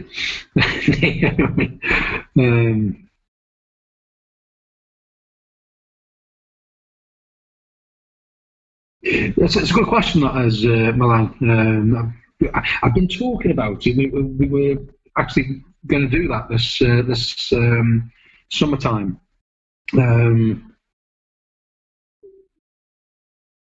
So we are going to make a little extender on there, but we've got plans with. We even found a little attachment that comes with a paintbrush where you can adjust it so that fits in perfect. You just take the base paintbrush out and attach the scuba detector or the noctiluls direct to it. You can change the angle of it and use it that way. Brilliant. But we're also going to be testing out, like I said earlier, on the Nox 600, the Simplex Plus, the AT Pro. We're going to take them underwater. Which is going to be interesting. Using a big detector. I don't know, it'll be annoying when you're using a big coil. If you're finding too deep of stuff or too much stuff, whether you'll be able to pinpoint it properly. But people with the Excalibur 2s and that, they don't seem to have a problem. So fingers crossed, as it'll work okay. So yeah, Milan, you're absolutely right there. It's something that we have talked about, but we get so lazy. We've got a few little honey holes where we go. One of them, where I explained before, it's where there's a grey mud. You can't search there for very long, because as soon as you start wafting, it starts spreading and there's no visibility. But that is just a trap for absolutely everything. You can go in there and just be pulling earrings, rings, necklaces, coins, everything out. It's, whatever gets washed in there stays there.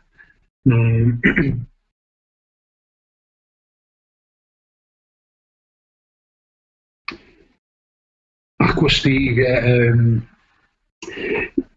Aqua Steve was something we tried out just to see. That was going to be purely for the pulse dive. Maybe we'll jump some stuff on there again, but it didn't really do what we wanted. We were just taking people away from the GoAndGarrett thing. Now there's people that aren't always happy that we've got Garrett in the name of our title, but it's a play on the sound of Garrett. At the end of the day, we started out with Garretts. We still use Garretts, but we use other machines as well. It's not specifically for Garrett. Some people aren't happy with that, so that's why we went with Scuba. But it was sort of detracting views away from GoAndGarrett, which is not what we wanted. So that's been stuck at, I think, 142 subscribers now for a few months. But we'll see. We'll see. Yes, Simon, that's a good question as well. Sand scoop. Why do we wave the sand away with the hand? Because it's a lot easier. Most of the places where we detect, like I say, I'll do on the tutorial video to show you where we detect and why we detect. The places what we're going to do with the big detectors are places of just sand, and that's for a very good reason. Where we do with the scuba detectors is where you won't be able to do with the big detectors when you're walking with a sand scoop, because you've got an inch of sand, 2 inches of sand, sometimes no sand, and you've got big pebbles this sort of size. If you've got a sand scoop, it's just not going to go through the pebbles. So we waft the sand away when we get a signal, and then remove the pebbles and keep on wafting. The sand scoop wouldn't do it. It just would not do it at all. So that's the advantage we've got of where we go with just doing it with the hands, because the sand scoop or spade would not do it. It's only hands. So even though I know metal detectorists come out here and they get in the sea up to the knees with the sand scoops and stuff, they can't go where we go. They just can't. So we're doing virgin territory with the scuba detectors. That's the hidden beauty. And I'll explain this on an up-and-coming video. Yeah, cheers for that, Steve. Much appreciated. You know, like I say, Aqua Steve is just sitting there. Scuba Steve is it's just Aqua Steve is just sitting there now. I'm not saying that we're not going to use it. There might be a point in the future where we'll have to use it. And it's funny because the Aqua Steve channel Andy we go out with, there's a cartoon character, not cartoon, it's a little game about a guy that finds gold coins under the water called, I think it's called Scuba Steve. And he looks exactly like Andy with his goggles on. It's funny. I'll get Harrison to put a picture up. Yeah, no problem. Sort the kids out, Steve. It's no problem. But thanks for letting us know.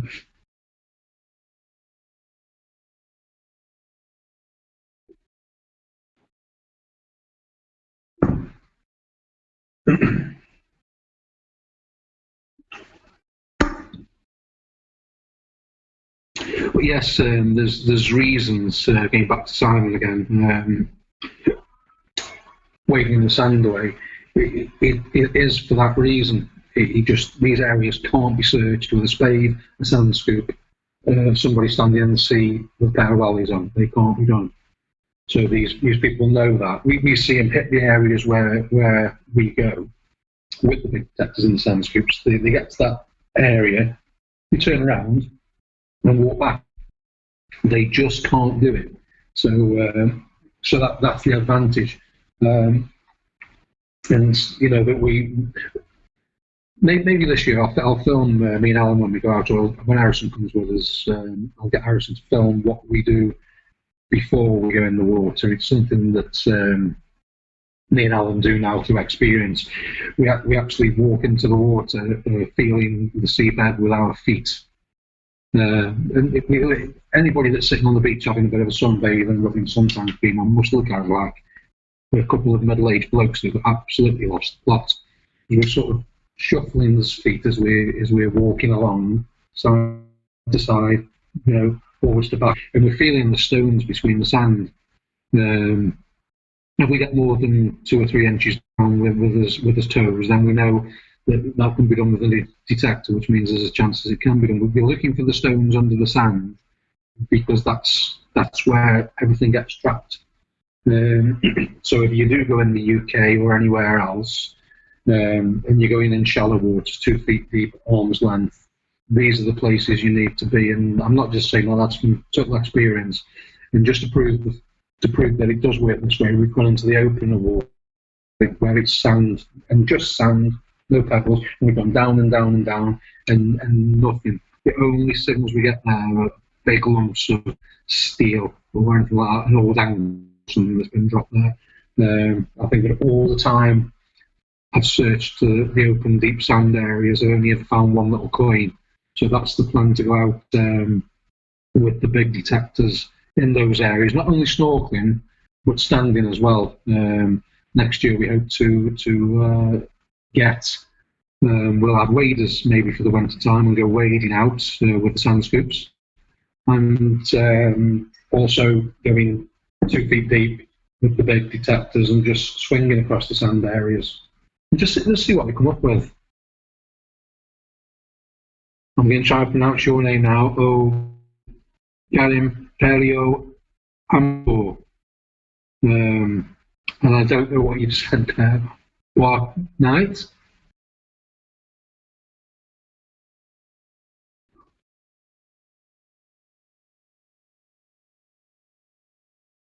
Can you translate that, Harrison?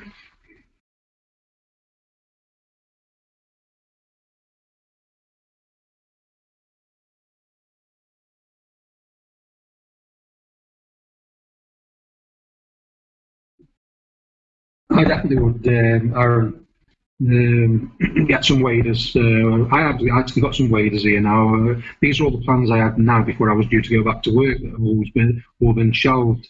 So the next time I go out and make a video, it's going to be in the water now. So the beach detecting's finished for the summer. Everything I do as soon as this lockdown's been lifted is in the water. And then we'll look at October to getting back onto the beach and then into the sea with waders on and maybe a better suit.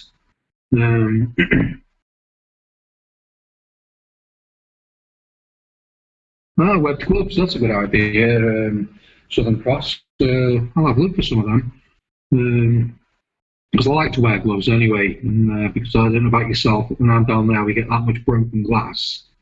Um, Good morning from Brazil. Thanks very much. It's good morning for you guys. Fantastic, all the way from Brazil. I'm sure you've spoken before, made a comment before, but thanks for watching. Much appreciated. Oh, Gary Perio Amador. I hope that's close.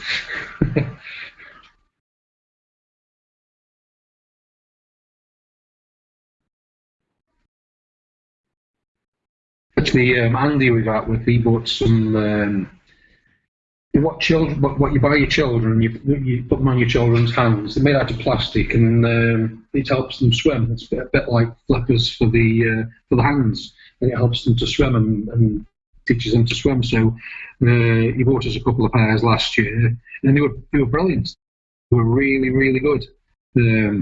Only thing is, when you've got them on, you can't use any of your fingers. You can't press any buttons, can't do any fingers. I can't press the on-off button on my GoPro, which is on top of my goggles here. So, and you can't hold they're just impractical. So we did try that one, but the gloves sound like a good idea. As long as I've got access to pressing the GoPro and so on and so on, then that's a good idea.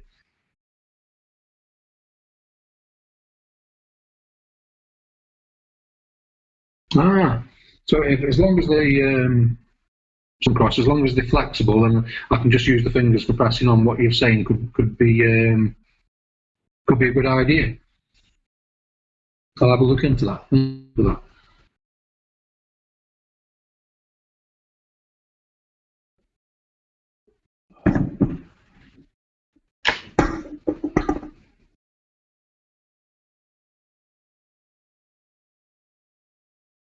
Yeah, only need to use one. Well, I don't know. I explained a long time. I have a problem with my left arm here, so I have to do most things. I don't know if you've noticed that I detect with this hand, um, and then I put the metal detector in this hand, and also wave. That's not purely because I'm right-handed. I can use my left hand to a point. But don't know if you see this arm here, this bicep, it's pretty normal. But the one on this arm, it's in two pieces. I had an accident a few years ago, and well, basically I ripped this bicep into two, and so it gives me massive, massive problems now. So it's a case of everything I do, I have to pretty much do with the right arm, because this one, even though it works and it operates enough, I haven't got the versatility to use it like it should be there, and it hurts to use it as well. So the little things cause little problems for me.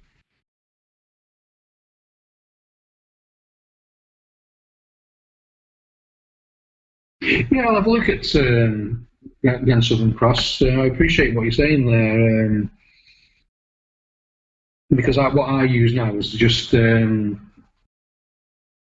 I don't know, DIY maintenance gloves. They only last two swims. By the time I've wafted a few times, all the ends of the fingers are missing and so on. Obviously, with it being sand, so it's getting the right mixture. Yes, Simon, you know why my right biceps bigger. For me, it's because I'm metal detect. For you, it's a completely different reason why your YouTube channel was called Swinging with Simon. Never had a metal detector in there, did they?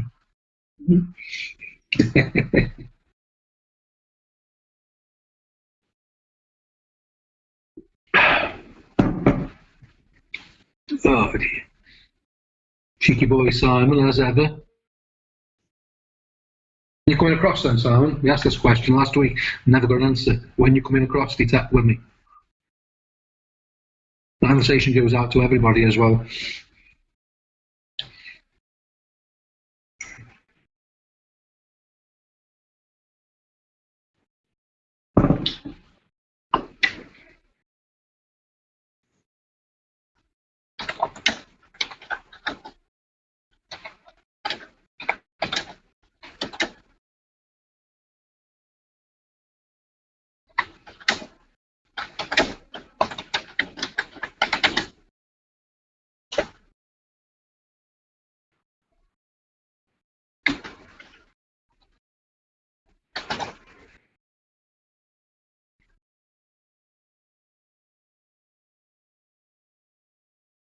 You'll find the search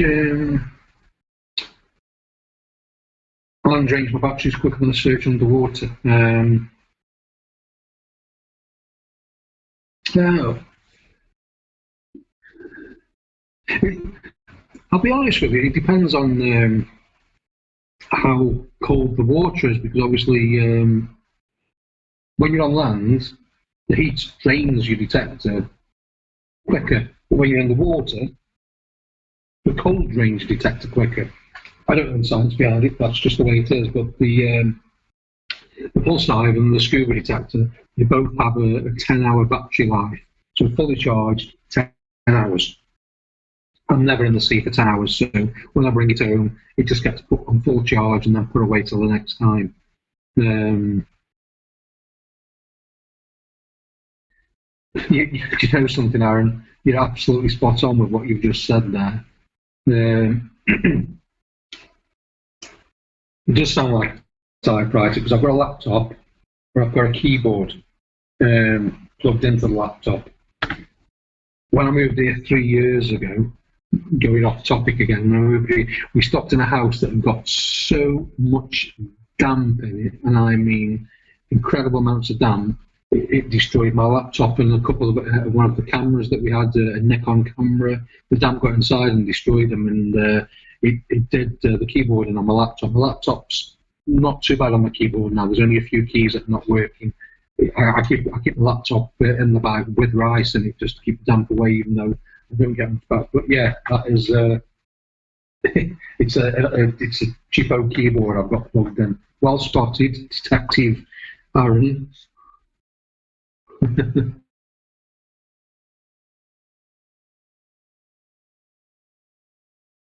Well, Simon, I'm glad when you retire, get yourself over here, or before you get on holiday. You're always welcome, you know that.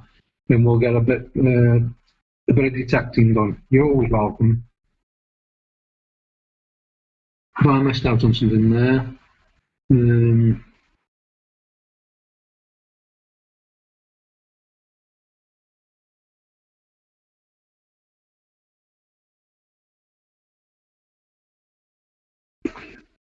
I hope I haven't missed you, Southern Cross prospecting. Goodbye. Thanks for watching, and thanks for commenting as well. I appreciate the comments. Check his boat. It's been raining all night. Hope my pump is working. I hope it is too. Take care, buddy. Thanks for joining in.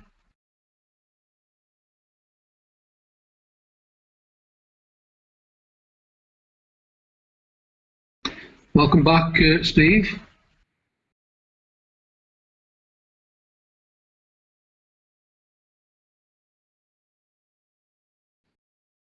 Are you getting the new pulse dive search, Ed?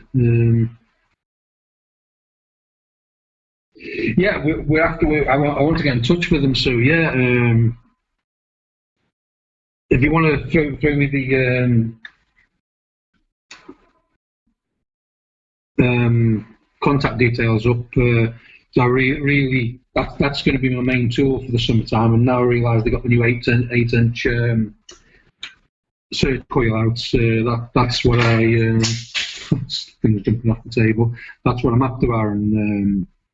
I wasn't going to ask through being cheeky, but that's going to be the main one this year. So yeah, if I can get one, brilliant.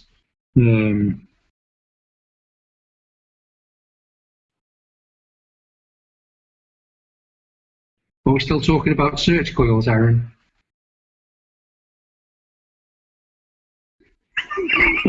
Sorry. Oh, God. My mind's always in the gutter. Put fingers in your ears, everybody.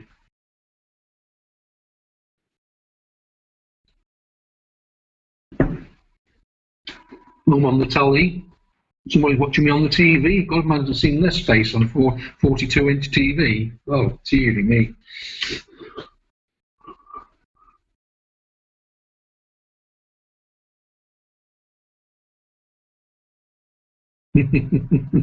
Yeah, you get what I'm talking about, Steve. I think I knew what he was talking about when he was when he was typing that.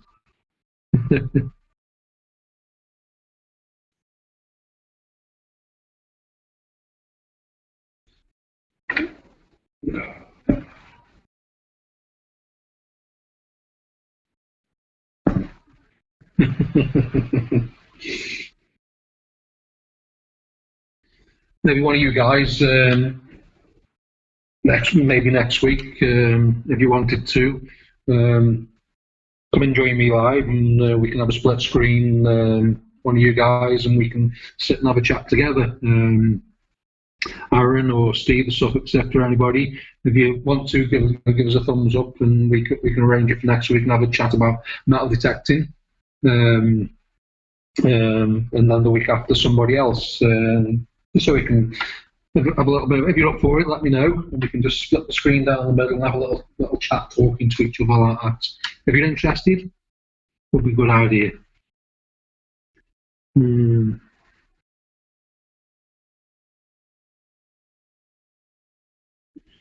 Simon, 55 at the end of the year. You were 55 when we first started metal detecting. Get your maths sorted out, love. Flappy neck. Thank you, Steve. Watching. 18 thumbs up. I think Harrison said there was 19 at one point, which isn't too bad. I've just got a picture from Naomi that's been sent. Pet rabbits are watching me. Hello, little rabbits. Steve, we all only talk crap, mate. Aaron, sounds good. So yeah, I'll be in touch with you guys, and then we'll arrange it, and just I think it'd just be something a little bit different. South Coast, do you have any new hotspots lined up for the summer? Yes, Aaron, I do. Got a few. It takes a lot of checking up because we're not allowed to do all areas because there's old ancient places, so you're not allowed anywhere near them because so those beaches are out of what's it? It was last year. We tried one place. Was it last year? Yeah, about 2 years ago. No, 18 months ago. It was November, not November last year, November the year before. We got to this little cove. I won't say what it's called because I don't want everybody going there. Anyway, I pulled a lovely ring out with a great big amethyst and silver ring, beautiful ring. 4 or 5 other pieces of silver, loads of coins, but it was the end of November and it was freezing, and we went about 4 or 5 in the afternoon. It was going dark. And it was so promising, this place. I mean, it was so promising. Lots of people go there for a reason that I won't say because it'll give its location away. And then we said right, tomorrow afternoon, because I've got to go work in the morning, I was cutting some grass on a sit-on lawnmower. And I sort of said, so, well, I'll go there in the morning, and 12 o'clock, we'll get a good 4 or 5 hours in. And go back to this place. Well, that morning I went to cut the grass. Harrison knows what I'm going to say. And because it was November, early morning dew, the grass was wet, so it got blocked up with grass. So there's a panel that you lift up on the side where the blades are, an inspection panel. So I got off the mower had stopped, lifted it up. And as I lifted it up, my fingers went into the blades. So a little trip to the hospital to have my fingers all stitched back because the blades were still spinning, and somebody had done a job on them. This mower that took 22-inch blades, and they put 24-inch blades on it, so they were coming through the inspection panel, and I didn't know that.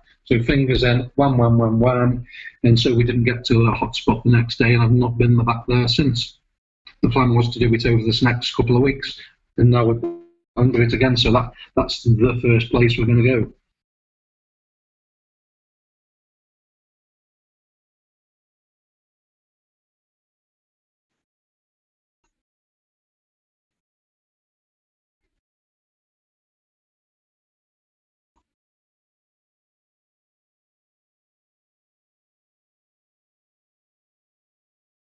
Metal detection, Charles. See you later.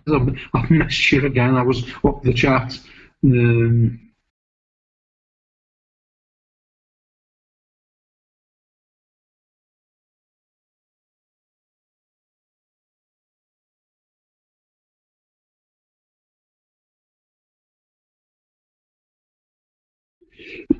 we get some. We get local Simon that do come up to us. We get the old people. I had two Greek women, maybe I don't know, 40, 50 years old, come up to me the other week. I was on the beach there on my own, and they were curious. What you do? I'm sorry, I'm taking the mark there, doing a really rubbish accent. What are you doing, sort of thing? And I said, well, I'm looking for metal. Oh, metal. She says, oh, we thought you were looking for fish. And I said, 2 feet under the sand on the beach. They looked at me like I'd lost the plot. They thought I was looking for the fish at the bottom of the cliff, under the sand. If I explained what I was doing, they got really, really fascinated, and I'd found some old coins, not really old, 1940s, 50s, pre-Euro coins, and I just showed them, and they got really interested. So I just said, take them and over the moon because of these 1940s and 50s coins.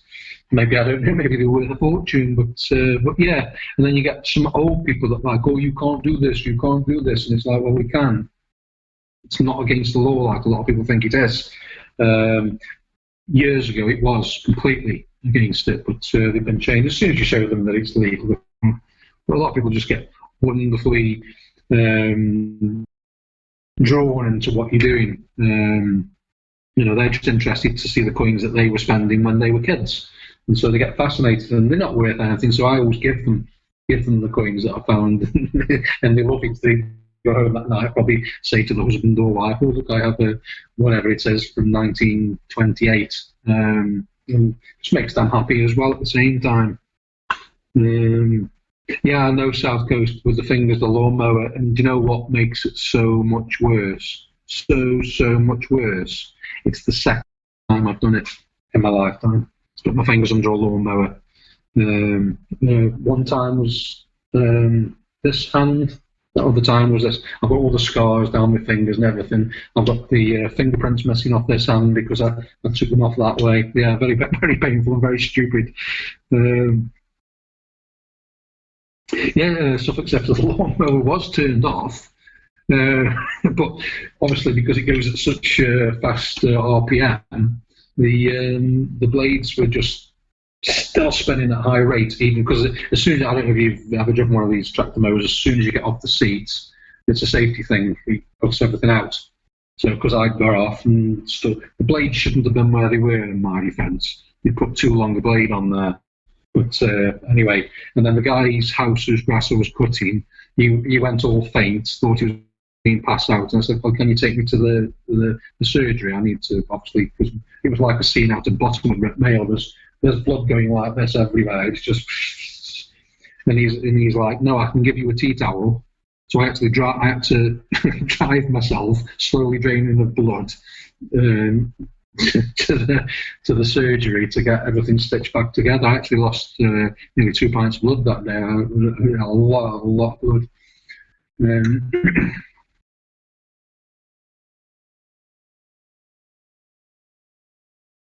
I know, it's surprising in this day and age that there's people that see somebody metal detecting and don't know what a metal detector is.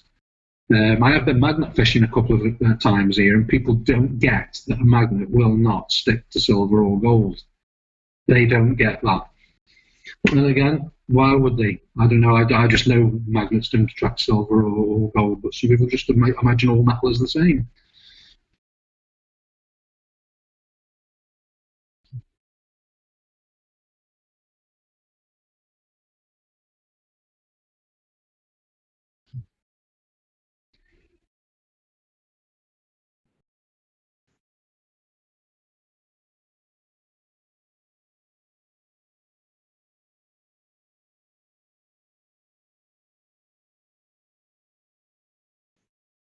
What's going on in the chat there? I missed that. I've just seen the message taken away, so I don't know what's gone on.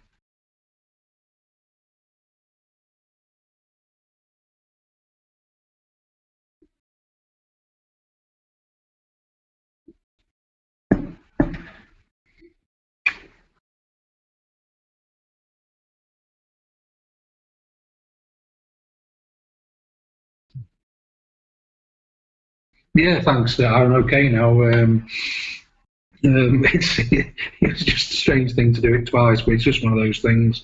So it was just gutted for me that obviously with all the stitches and everything, I couldn't go in the water and I couldn't work for a good while after that. Like I said, with the low wages here, it's a difficult situation to be in. But yeah, thanks for that. Yeah, just a lot of my fingers now. I've got no feeling because I severed the nerve.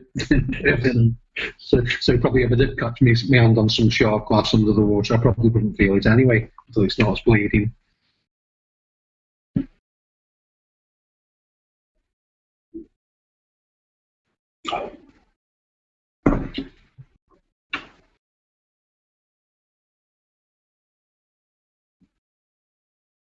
I see what you're saying now. That guy that you've removed, yeah. No, as soon as I saw the name there, um, I wouldn't have said that.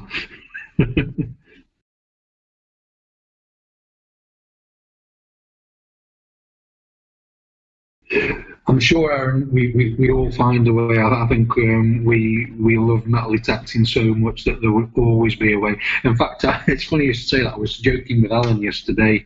Um, but Alan's got a really bad problem with his knee now, so get well, Alan. I know you can't watch this because you've got to go to bed early tonight because he's been in a lot of pain today. So yeah, I know he put it to the test, Alan. But he's going to have to have his knee scanned and stuff. That's why he was glad that the water season was coming up so he can get in the water. And I just mentioned to him, well, just get your knee cut off at the knee, get a wooden leg so it doesn't interfere with your metal detector, which is very important. Thinking, I thought, get yourself a wooden leg, not a metal one, and maybe even get a pro pointer fitted to the bottom of it. What a fantastic idea.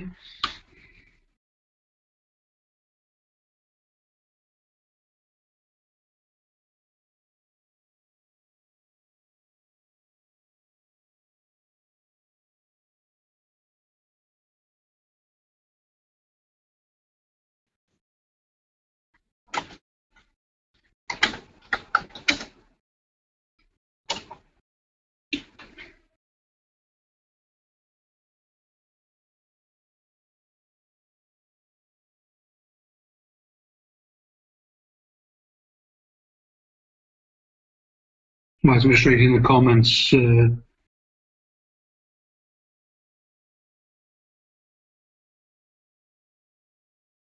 What's your problem with your detector then, dude?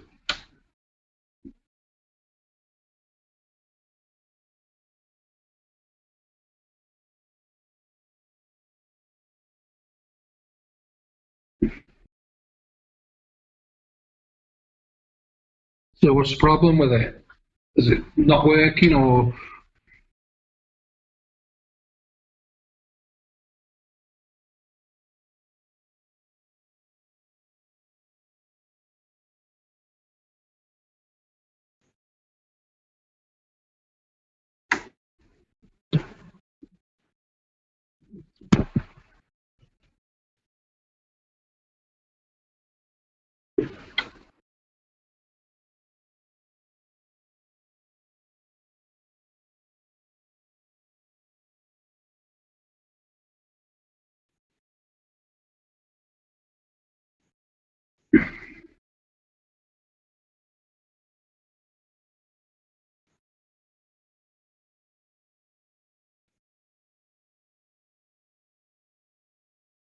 Yeah, get rid.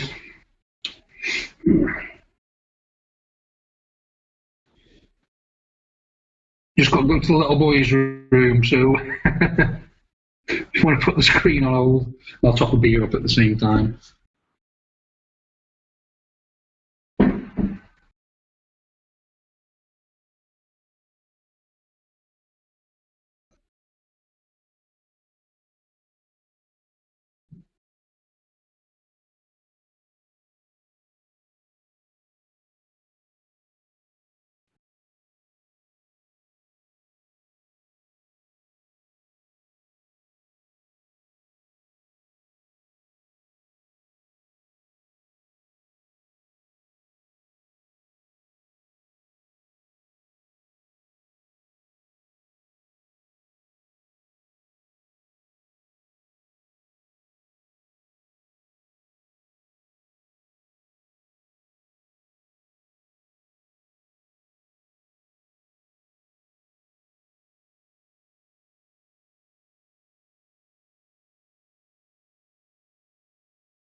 Okay, back to back.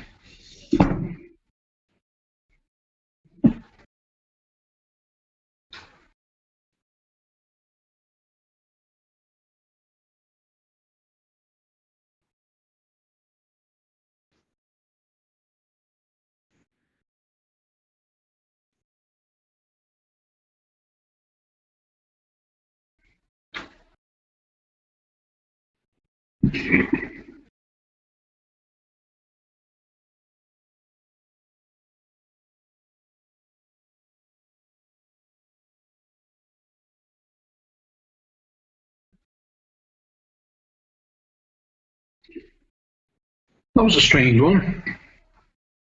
So I'm just reading your comments because that's I didn't think this thing went on. I'm glad you guys are there, Aaron and Steve and Harrison, because I didn't even know this sort of thing existed.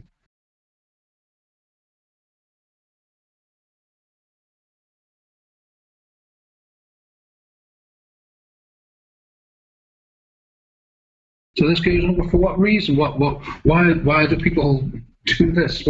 What's the gain from it? I don't get it.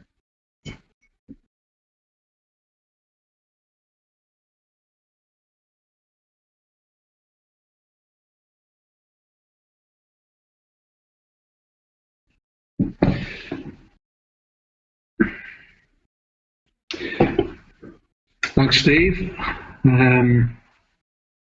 Simon, do I kind of plan to carry on working and set up some sort of business over there that will enable you to free more time up from swinging? Yeah, good question, Simon, and very relevant because, yeah, that was my plan for this summertime. I'd done my third year, my third summer, this winter time, and the plan was to start up on my own. Not for this summer, I was going to reduce my weekly hours, but work my own business pretty much all year round, taking the usual 4, 5, 6 weeks a year off. But I was only planning on doing a 4 day week, Monday to Friday, Friday, Saturday, and Sunday off, so I could get more time metal detecting.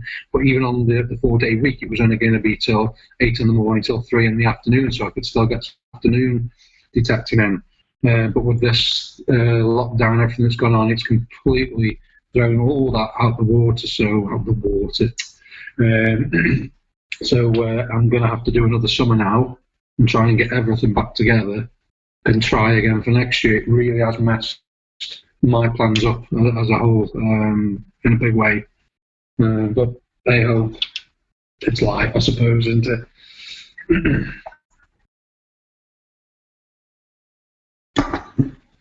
Cheers, little fudge faces.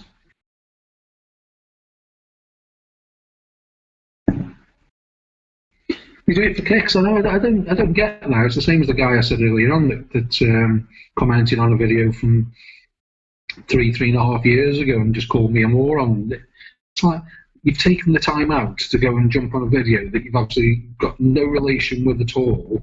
You've either just created an account or something. In fact, I went and checked him out, and he'd got no videos of his own, and he'd got some playlists of other people's videos all about sea shanties, men singing about working on a ship. Strange if he asked me, but no, he never got. I replied, but he never got back to me.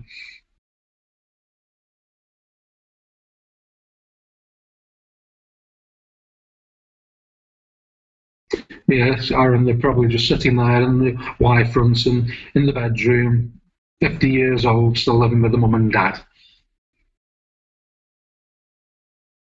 Cheers, cheers. Anybody else having a drink tonight, or am I going to be Jack Jones? I couldn't drink that lemonade in it. Harrison, I don't doubt for a minute that you're not having a drink. No, I think we. That's right, Stephen. You are correct. You are a moron.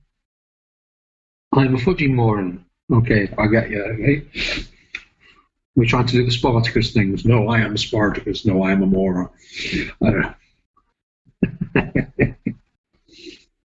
Oh dear.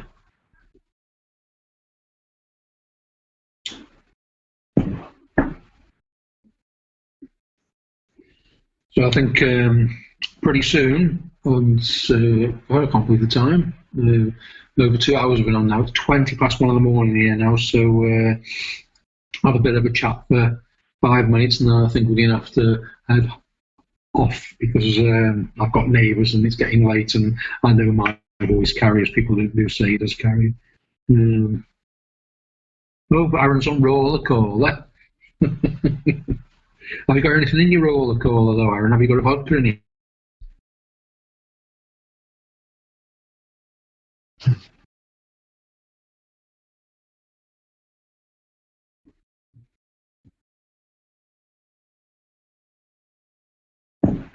Aaron is looking forward to doing some dirt box videos.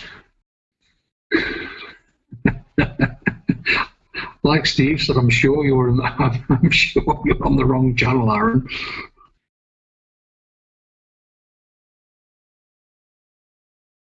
Oh, don't rub it in, Steve. You know, contrary to popular belief, alcohol here, apart from the beer and stuff like that, spirits mega expensive. A 1 litre bottle of Smirnoff, €25. 1 litre bottle of Jack Daniels, €30. So if you want the good stuff here, you're going to pay for it. Even in the summertime, Jack Daniels and Coke will cost you €5. It's like 450 sterling. It's too much money. But having said that, the measure here is not measured like in the UK. So when you have a Jack Daniels and Coke, equivalent of 8 shots of Jack Daniels, so it's relative, I suppose.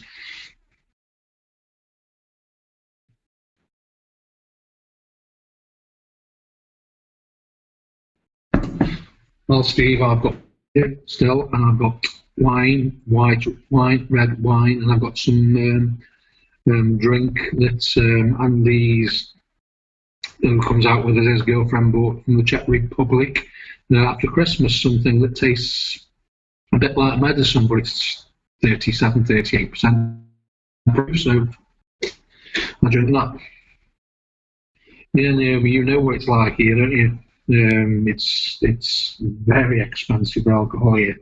But if you're a smoker, it's paradise. You can get the local cigarettes here, which are no different than the ones you pay for.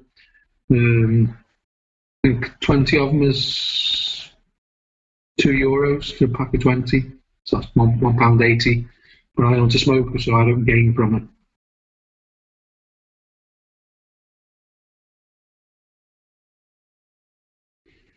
So you've got a dirt box, Aaron, that you want to test how deep you can go into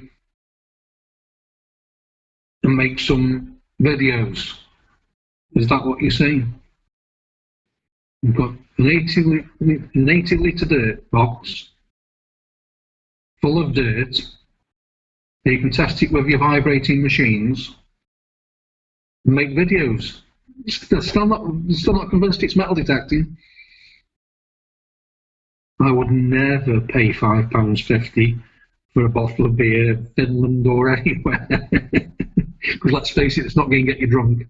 I prefer to pay 30 euro for a bottle of something and know I'm going to get drunk.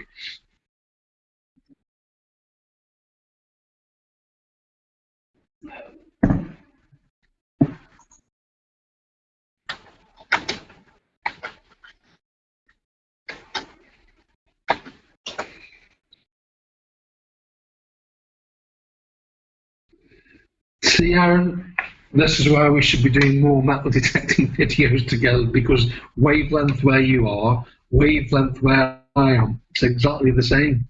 Pure filth.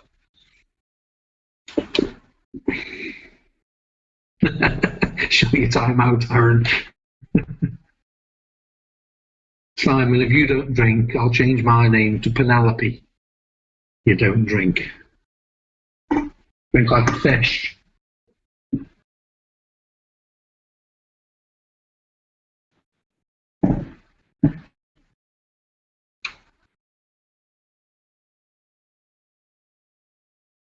Did I miss something there?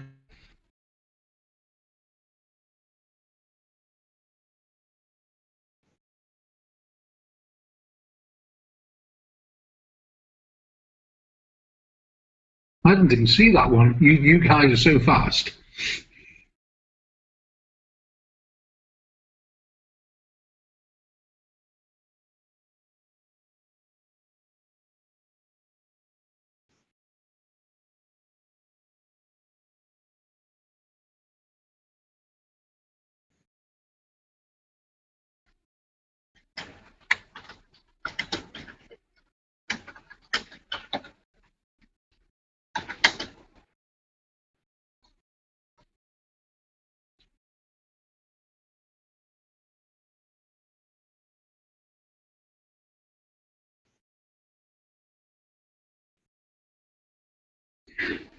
You want a spanner, Aaron, to help out?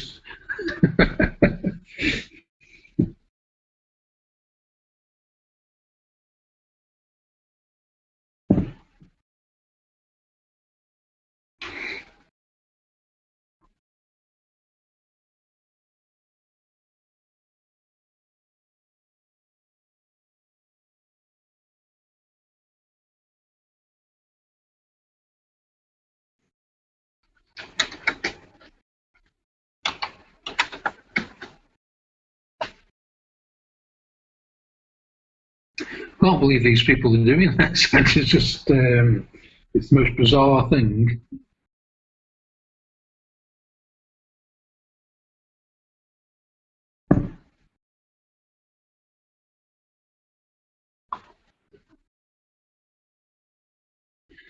Some, I mean, I know we've got, I don't know what, if you or Steve Suffolk sector have got problems with people who troll. I know we have. Like I say, every time I release a video, we get a thumbs down, and I know it's from the same person.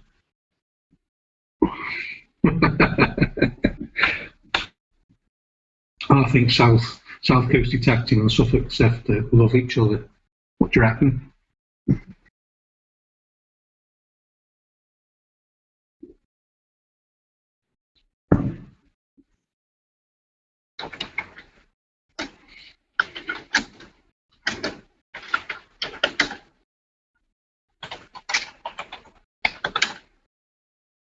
I'm sorry about my typewriter, Aaron.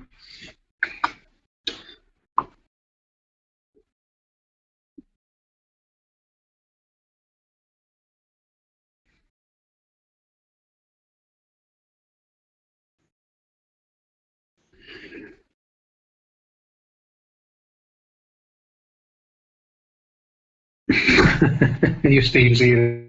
Yeah, I think the verse is a good idea, and I think people. I don't know if you agree with me, Aaron, but people take the verses concept completely completely out of concept.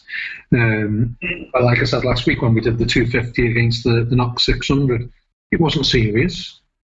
You know, Alan had that machine like for an hour. And you know, I was using a machine that I'd had for 7-8 years, and we just put verses. There's no way. In fact, if I had stuck the Ace 250 in Alan's hand, he'd have got more luck with that than the Knox 600. But God, we got so many people absolutely slating us for that verse, and that was a tongue-in-cheek verse.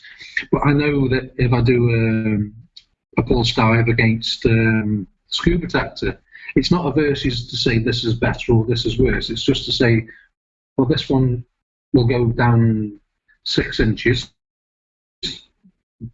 down iron, and this one does 5 1/4 inches. It's a factual verse, and not to say go out and buy this because and this, and the other. It's just so people can make their own decisions from the results that we do, because we're lucky enough to be in a position to have 2 machines to compare.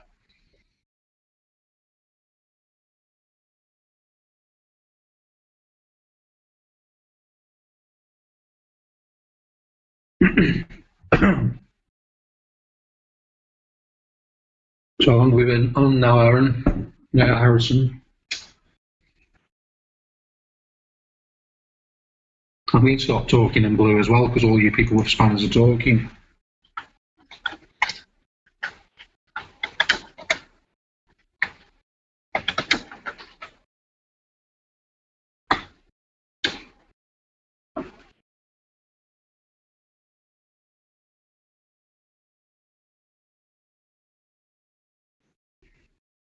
What do you think about the comments on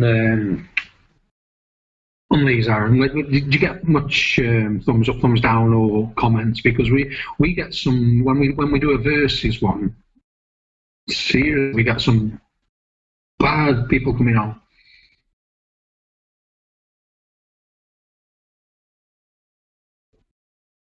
I know Aaron's got loads. I think I've got, including my underwater ones, I've got 1, 2, 3 small underwaters. 1, 2, 3. I've got 4 land machines and 3 sea machines. And Aaron can probably triple that with what he's got now. But I'm pretty certain we've got another 2 or 3 land machines coming in this springtime. Fingers crossed. Yeah, Aaron, we do.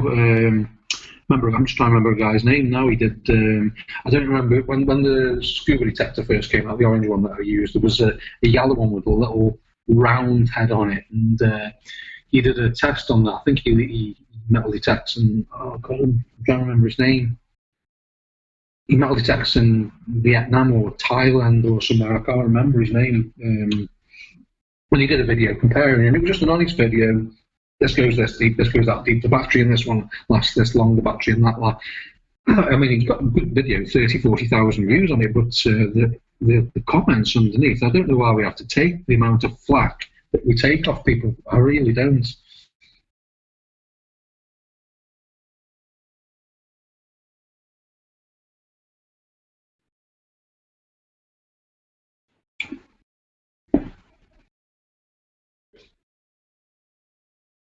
So, guys, I think, how many are online, Harrison? I think it's 1:30 here now, so we've got 10. I'm surprised we've got 10 people on. Nobody's talking. Who's not talking? Who's on there that's not talking? So I think we're going to wind it up anyway, because it's getting late here. It's 1:30 for me, and it's only 11:30 for you. And GoAndGarrett, I always get 1 thumbs down. Even a minute after I upload, I get these thumbs down on a free giveaway video like my latest. Yeah, Steve, it says we get exactly the same. People, you release a video, instantly get a thumbs down. It's like people are waiting there just to give you a thumbs down.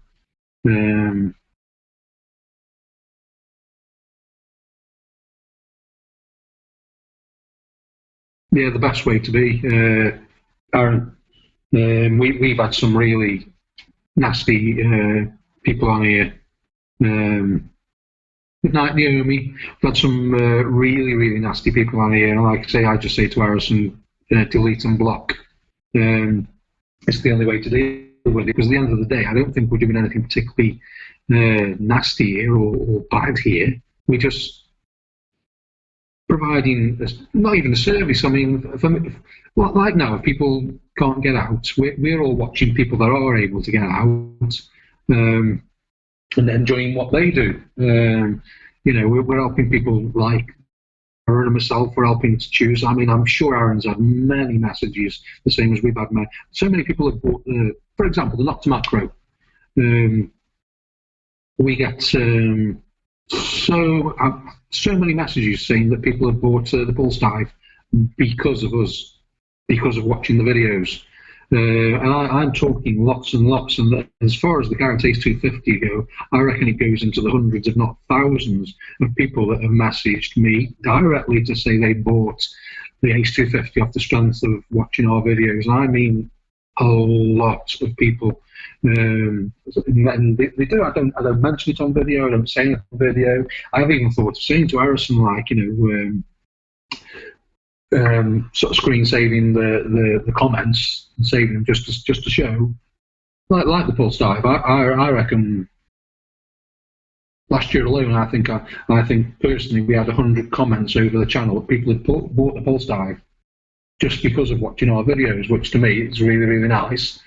And hopefully we'll continue it in the future, because people watch our videos just to see what's possible and what's impossible, because we don't lie, we don't make things up, we don't fake things. I know there's channels out there that do, but I can assure you, if we have a rubbish day, it's on the video. Then we have more good days here than we have bad days. Simon, what video are you watching?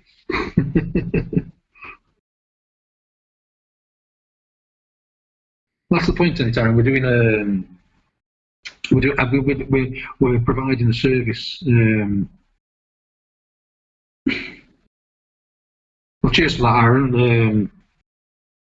And I know you were happy with Ace 250 at the time. And again, another thing as well, we get a lot of personal messages,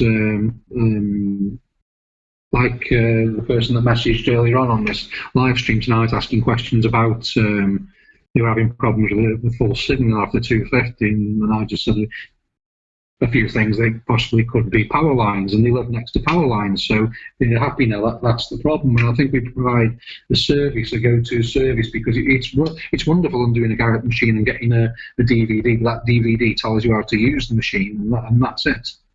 You need to go on YouTube and look for somebody like ourselves that have used an Ace 250 for 8 years and say to them, look, Steve, I've got an Ace 250 and I'm having this problem. And I'll guarantee 99 times out of 100, I'll tell you the reason why your 250 is doing what it is.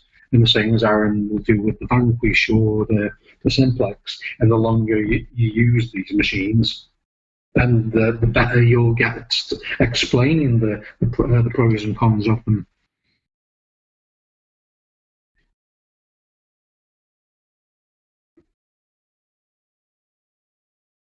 Yes, Steve, you're getting a bit lazy, aren't you?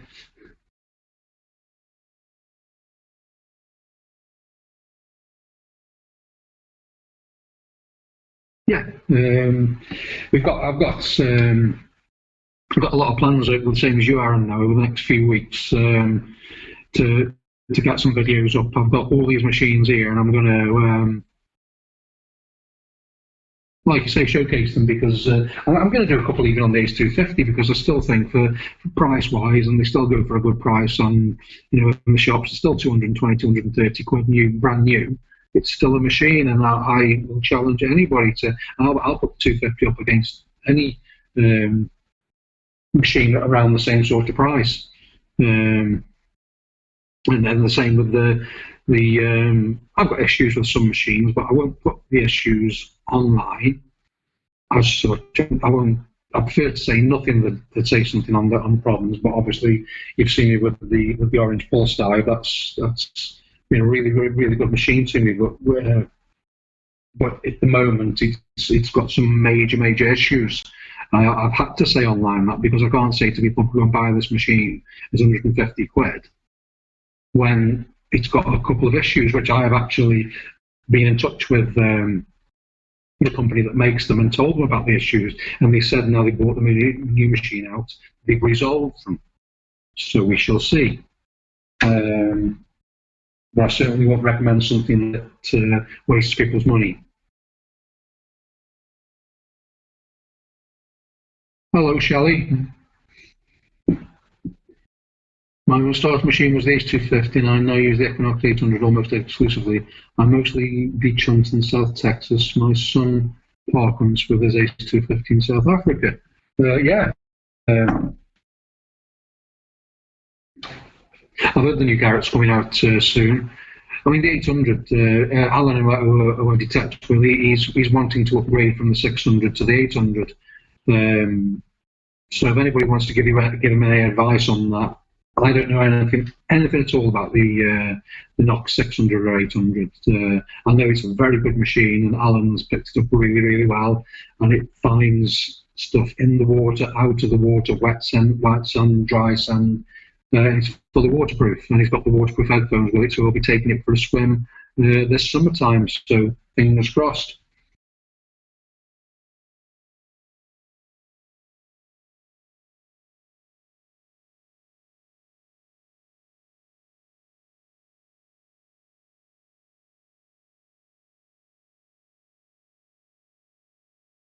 What's the change like being from these two? I'm intrigued to hear that one.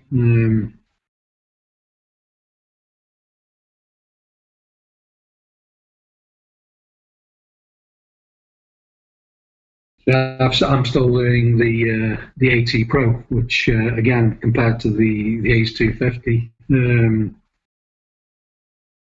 Again, Charlie's just said terribly. Equinox is very complicated in comparison, and she watches a lot of setup videos to get it working properly. And I'm still in that stage myself, Charlie, with the AT Pro. The Ace 250. Now the AT Pro, I took down to the beach where I found the Roman coins the other week, and I went down and I picked up, I can't remember how many coins, 60, 70, 80 coins, a couple of silver rings, this, that, and the other. And I went across there until I had no more signals. And 2 days later, I went back with the Ace 250 and the Nell Tornado coil, went up against the cliff edge, and found even more that the AT Pro wasn't finding. I don't think he wasn't finding it because it's a worse machine. I don't think he was finding them because I haven't got the settings quite right on it yet. And again, I prefer swing sometimes the Ace 250 over which I've done with the AT Pro, just to make sure, only because I know the Ace 250 extremely well.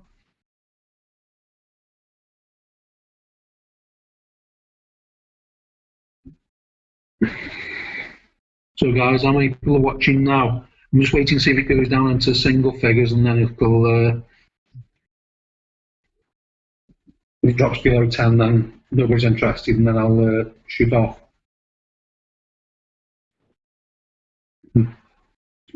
Or if it doesn't drop, what would you say, Harrison? 12 o'clock, which will be 2 o'clock here, and then I'll shoot it off. Yes, no, yes, no.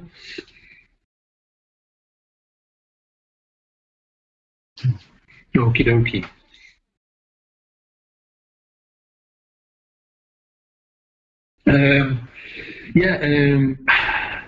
With the AT Pro, I'm learning it. I'm learning it online as well because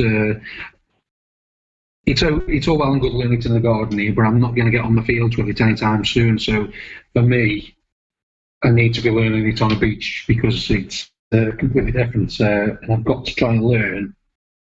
And there's not many videos that are explaining what to do with it in saltwater depth. So that'll be something I'll be doing, and I'm going to learn the AT Pro in water depths. I know Aquachigger and stuff uses it, but he's mostly fresh water when he's in water. I need to see what it's like and what the settings people use. I've been on a couple of channels for the beach with the AT Pro and use their settings, and it's been awful. and I've gone back to what I think's better with the settings on the AT Pro, and it has been. That's just personal experience of using the setup on the 250. You can actually move that across to the AT Pro with the settings in a similar way, and that's what I've been doing. But I just need to get the settings on a beach.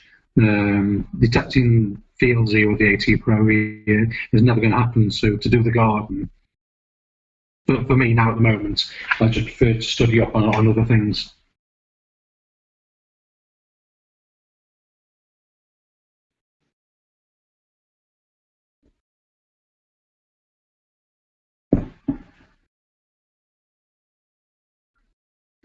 Beaches are closed and park hunting is not my favourite. I had a good hunt today, got junk rings and 288.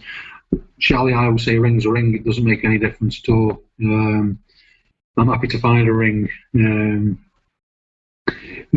don't know if you saw my video this week where I get the little smashy rocks.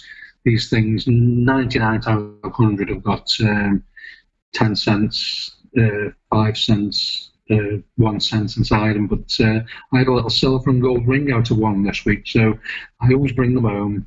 I always bring them home, and I just push them with some pliers because you never know. And a nice little ring out there, stamped 825385, so gold plated 825 silver.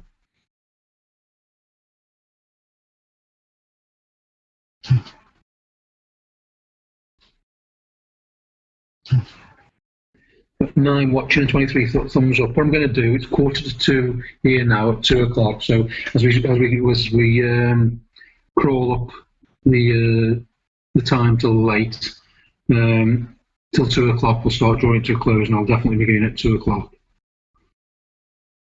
Yeah, damn right, Aaron. South Coast Detecting, still 2 rings. Doesn't matter the gold, silver, bronze, brass, junk. It's to me, it's proving that your detector's finding a ring.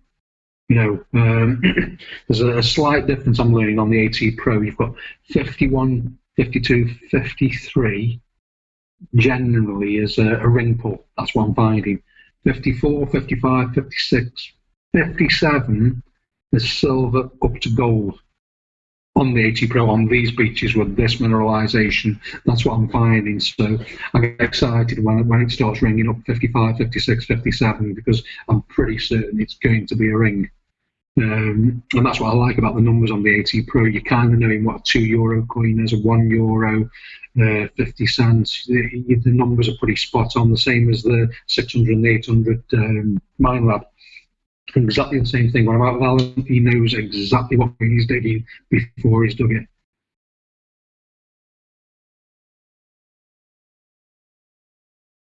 The old coins, the old coin shell, yeah.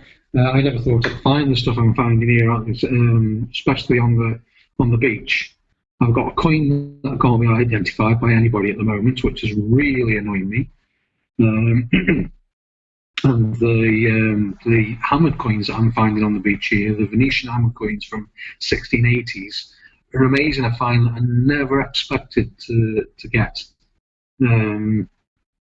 But then again, the few Roman coins I've had over the last couple of 3, 4, 5 weeks, they've been amazing to find Roman coins. I always get that special sort of buzz when you pick up something that you know was dropped maybe 2,000 years ago.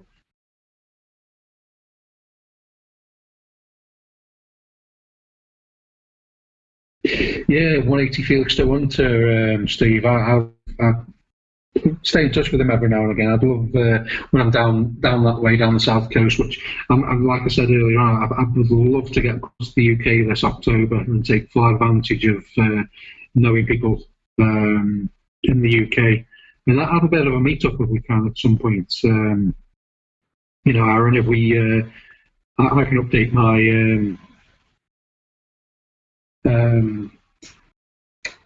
metal detecting insurance, and also get in touch with your local council and get a permit to detect.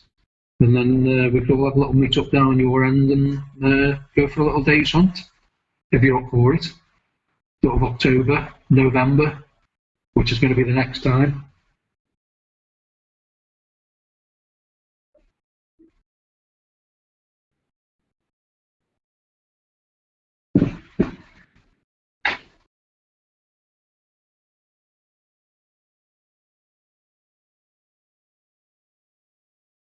Yes, Aaron, you're spot on there.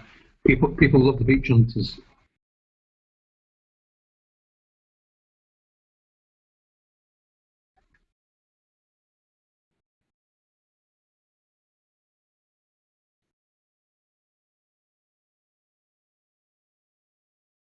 Yeah, definitely, Aaron. I've so much enjoyed, especially rewatching the video from where I came down to you, where when I got the beard and the long hair going on. That's over 3 years ago now. I really enjoyed that day out.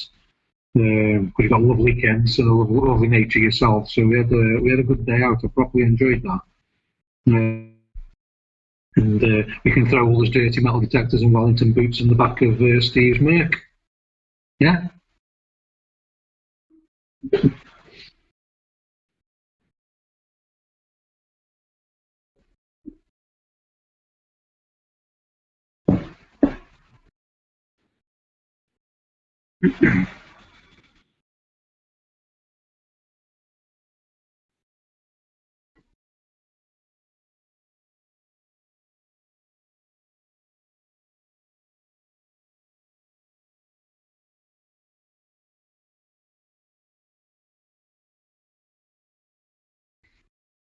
So, guys, is anybody still there, or do you think should we call it a night now?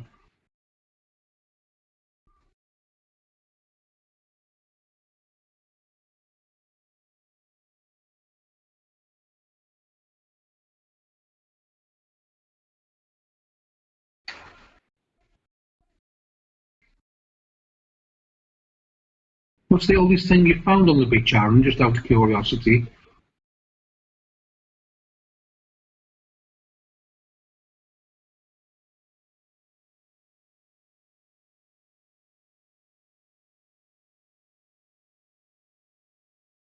Oh, 14 in now. Very good.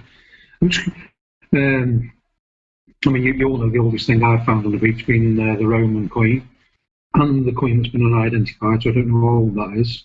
Um,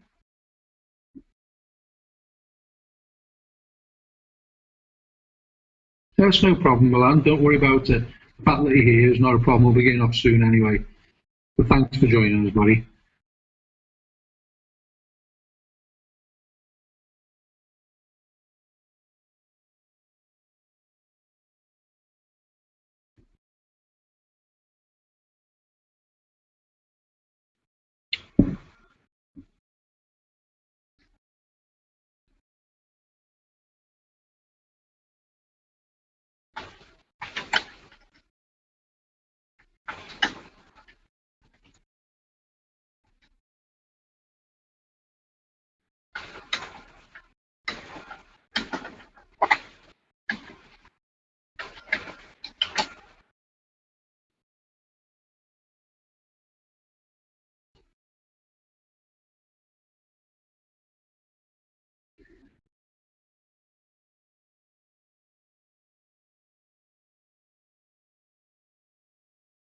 Yeah, the weather's fantastic here at the moment as well, Aaron. The sea's warming up, and uh, it's just gutting. I think we're all just sitting with bated breath, mouths watering, waiting for the government to lift the lockdowns. But here it's been extended until the 27th of April.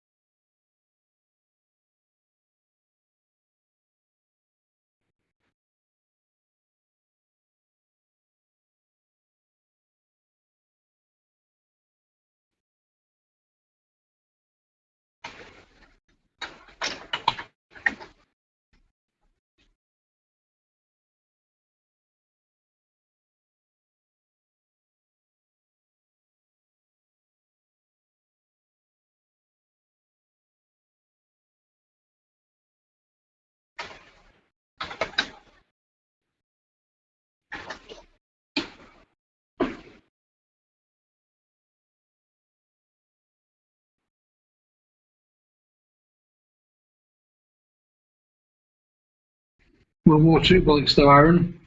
Nothing wrong with that. There's there's the beach here that we did, where I found the really, really old Roman gold ring. And the Albanians came across here in the 1980s of all times, late 1980s, because people used to swim, because it's quite close to Albania here. People used to try and swim to the island. And the Albanian Coast Guard Navy came across, got the machine guns out, and just shot all the beach area, all the nightclubs on the island. And I'll just pop off for 1 second.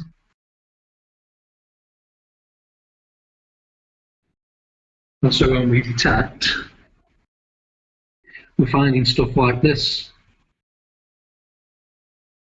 They opened up on the holiday makers, but it never made the news, bizarrely enough.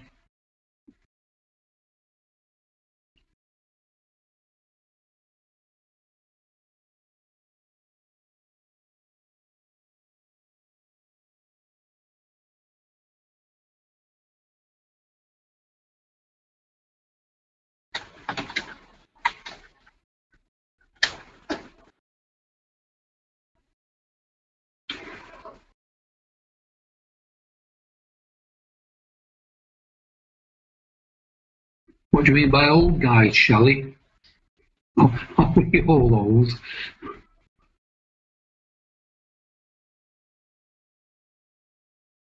Yeah, Aaron, and Andy, who I got detecting with, he's lived here for 30 years since he was, in fact, more than 30 years. He was 19 years old when he moved here.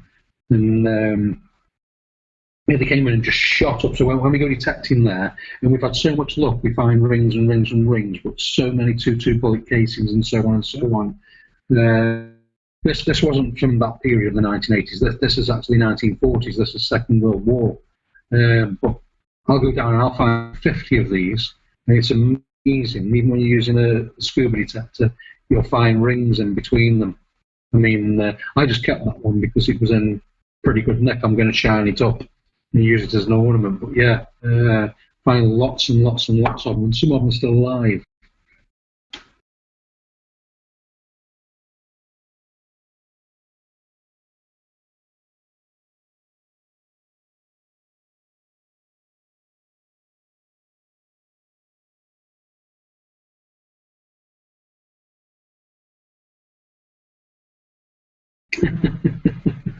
Sorry, I'll just read some of the comments and have a little bit of a giggle. Okay, Shelley, yeah, I'll get you. They are old. I'm only 52 myself, so I'm a little puppy like Simon if he's still on. Simon's really old.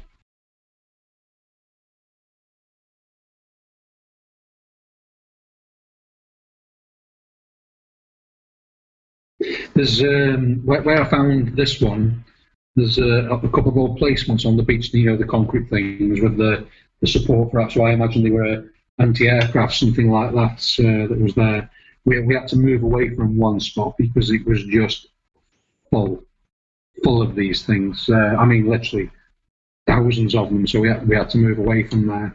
But it was nice to move 30 metres down and start finding jewellery. And that was we only found jewellery because in the 1980s there was a campsite that held 2,000-3,000 people on the beach. So that's why we get lucky there.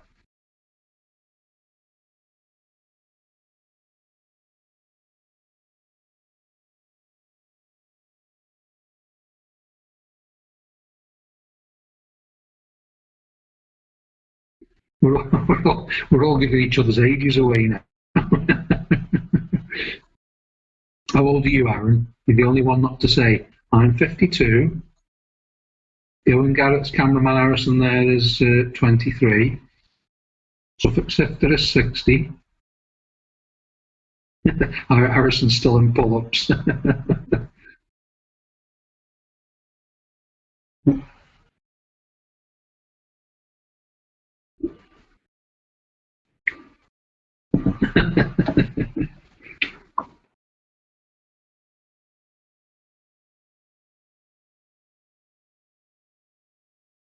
Have you gone, Simon? You didn't say goodnight.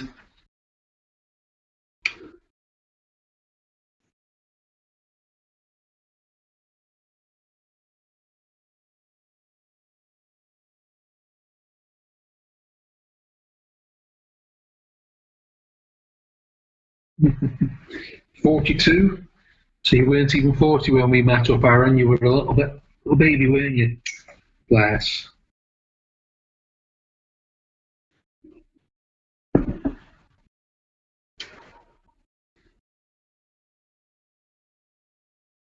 There's 10 years between Aaron and myself.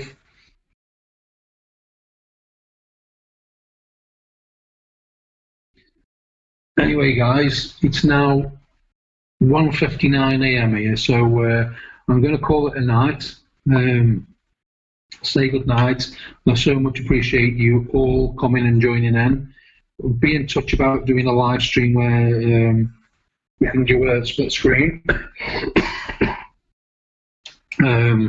between us, Sarah and myself, South Coast and Steve. Milan, citric acid. Oh, I'll try that, Milan. Thanks very much. So if you wanted to do, Harrison's off for the weekend now, so he's not back till Monday. So if anybody wanted to do it over the next couple of nights, tomorrow night or Sunday night, I'm up for it. If you want to do a split screen, bit of a chat between us. So just let us know. We'll get a message sent to you, and we'll arrange it. Harrison can sort it. So it's up to you guys. So thanks for that, Shelley. It means a lot. Really appreciate it. And thanks again, Steve, Mr. Suffolk Sifter, Aaron, South Coast Detecting, and everybody else that's come in, Milan. Thanks again. Really enjoyed it tonight. We've done a long time tonight. I just said to Harrison, maybe we'll do an hour. But thanks again. Thanks, guys, for being my blue spanners, my blue spanner men. Really appreciate it. But yeah, if you're allowed to play out, Aaron, let us know. Same with you, Steve. We've done almost 3 hours tonight. Really appreciate it. And you guys have been a massive support to me over the years that I've been doing this, and it's a big thumbs up to both of you and all the other guys. So I'll say to all my little loves, my little fudge faces, and I'll see you at the next double ding. Ta-ra.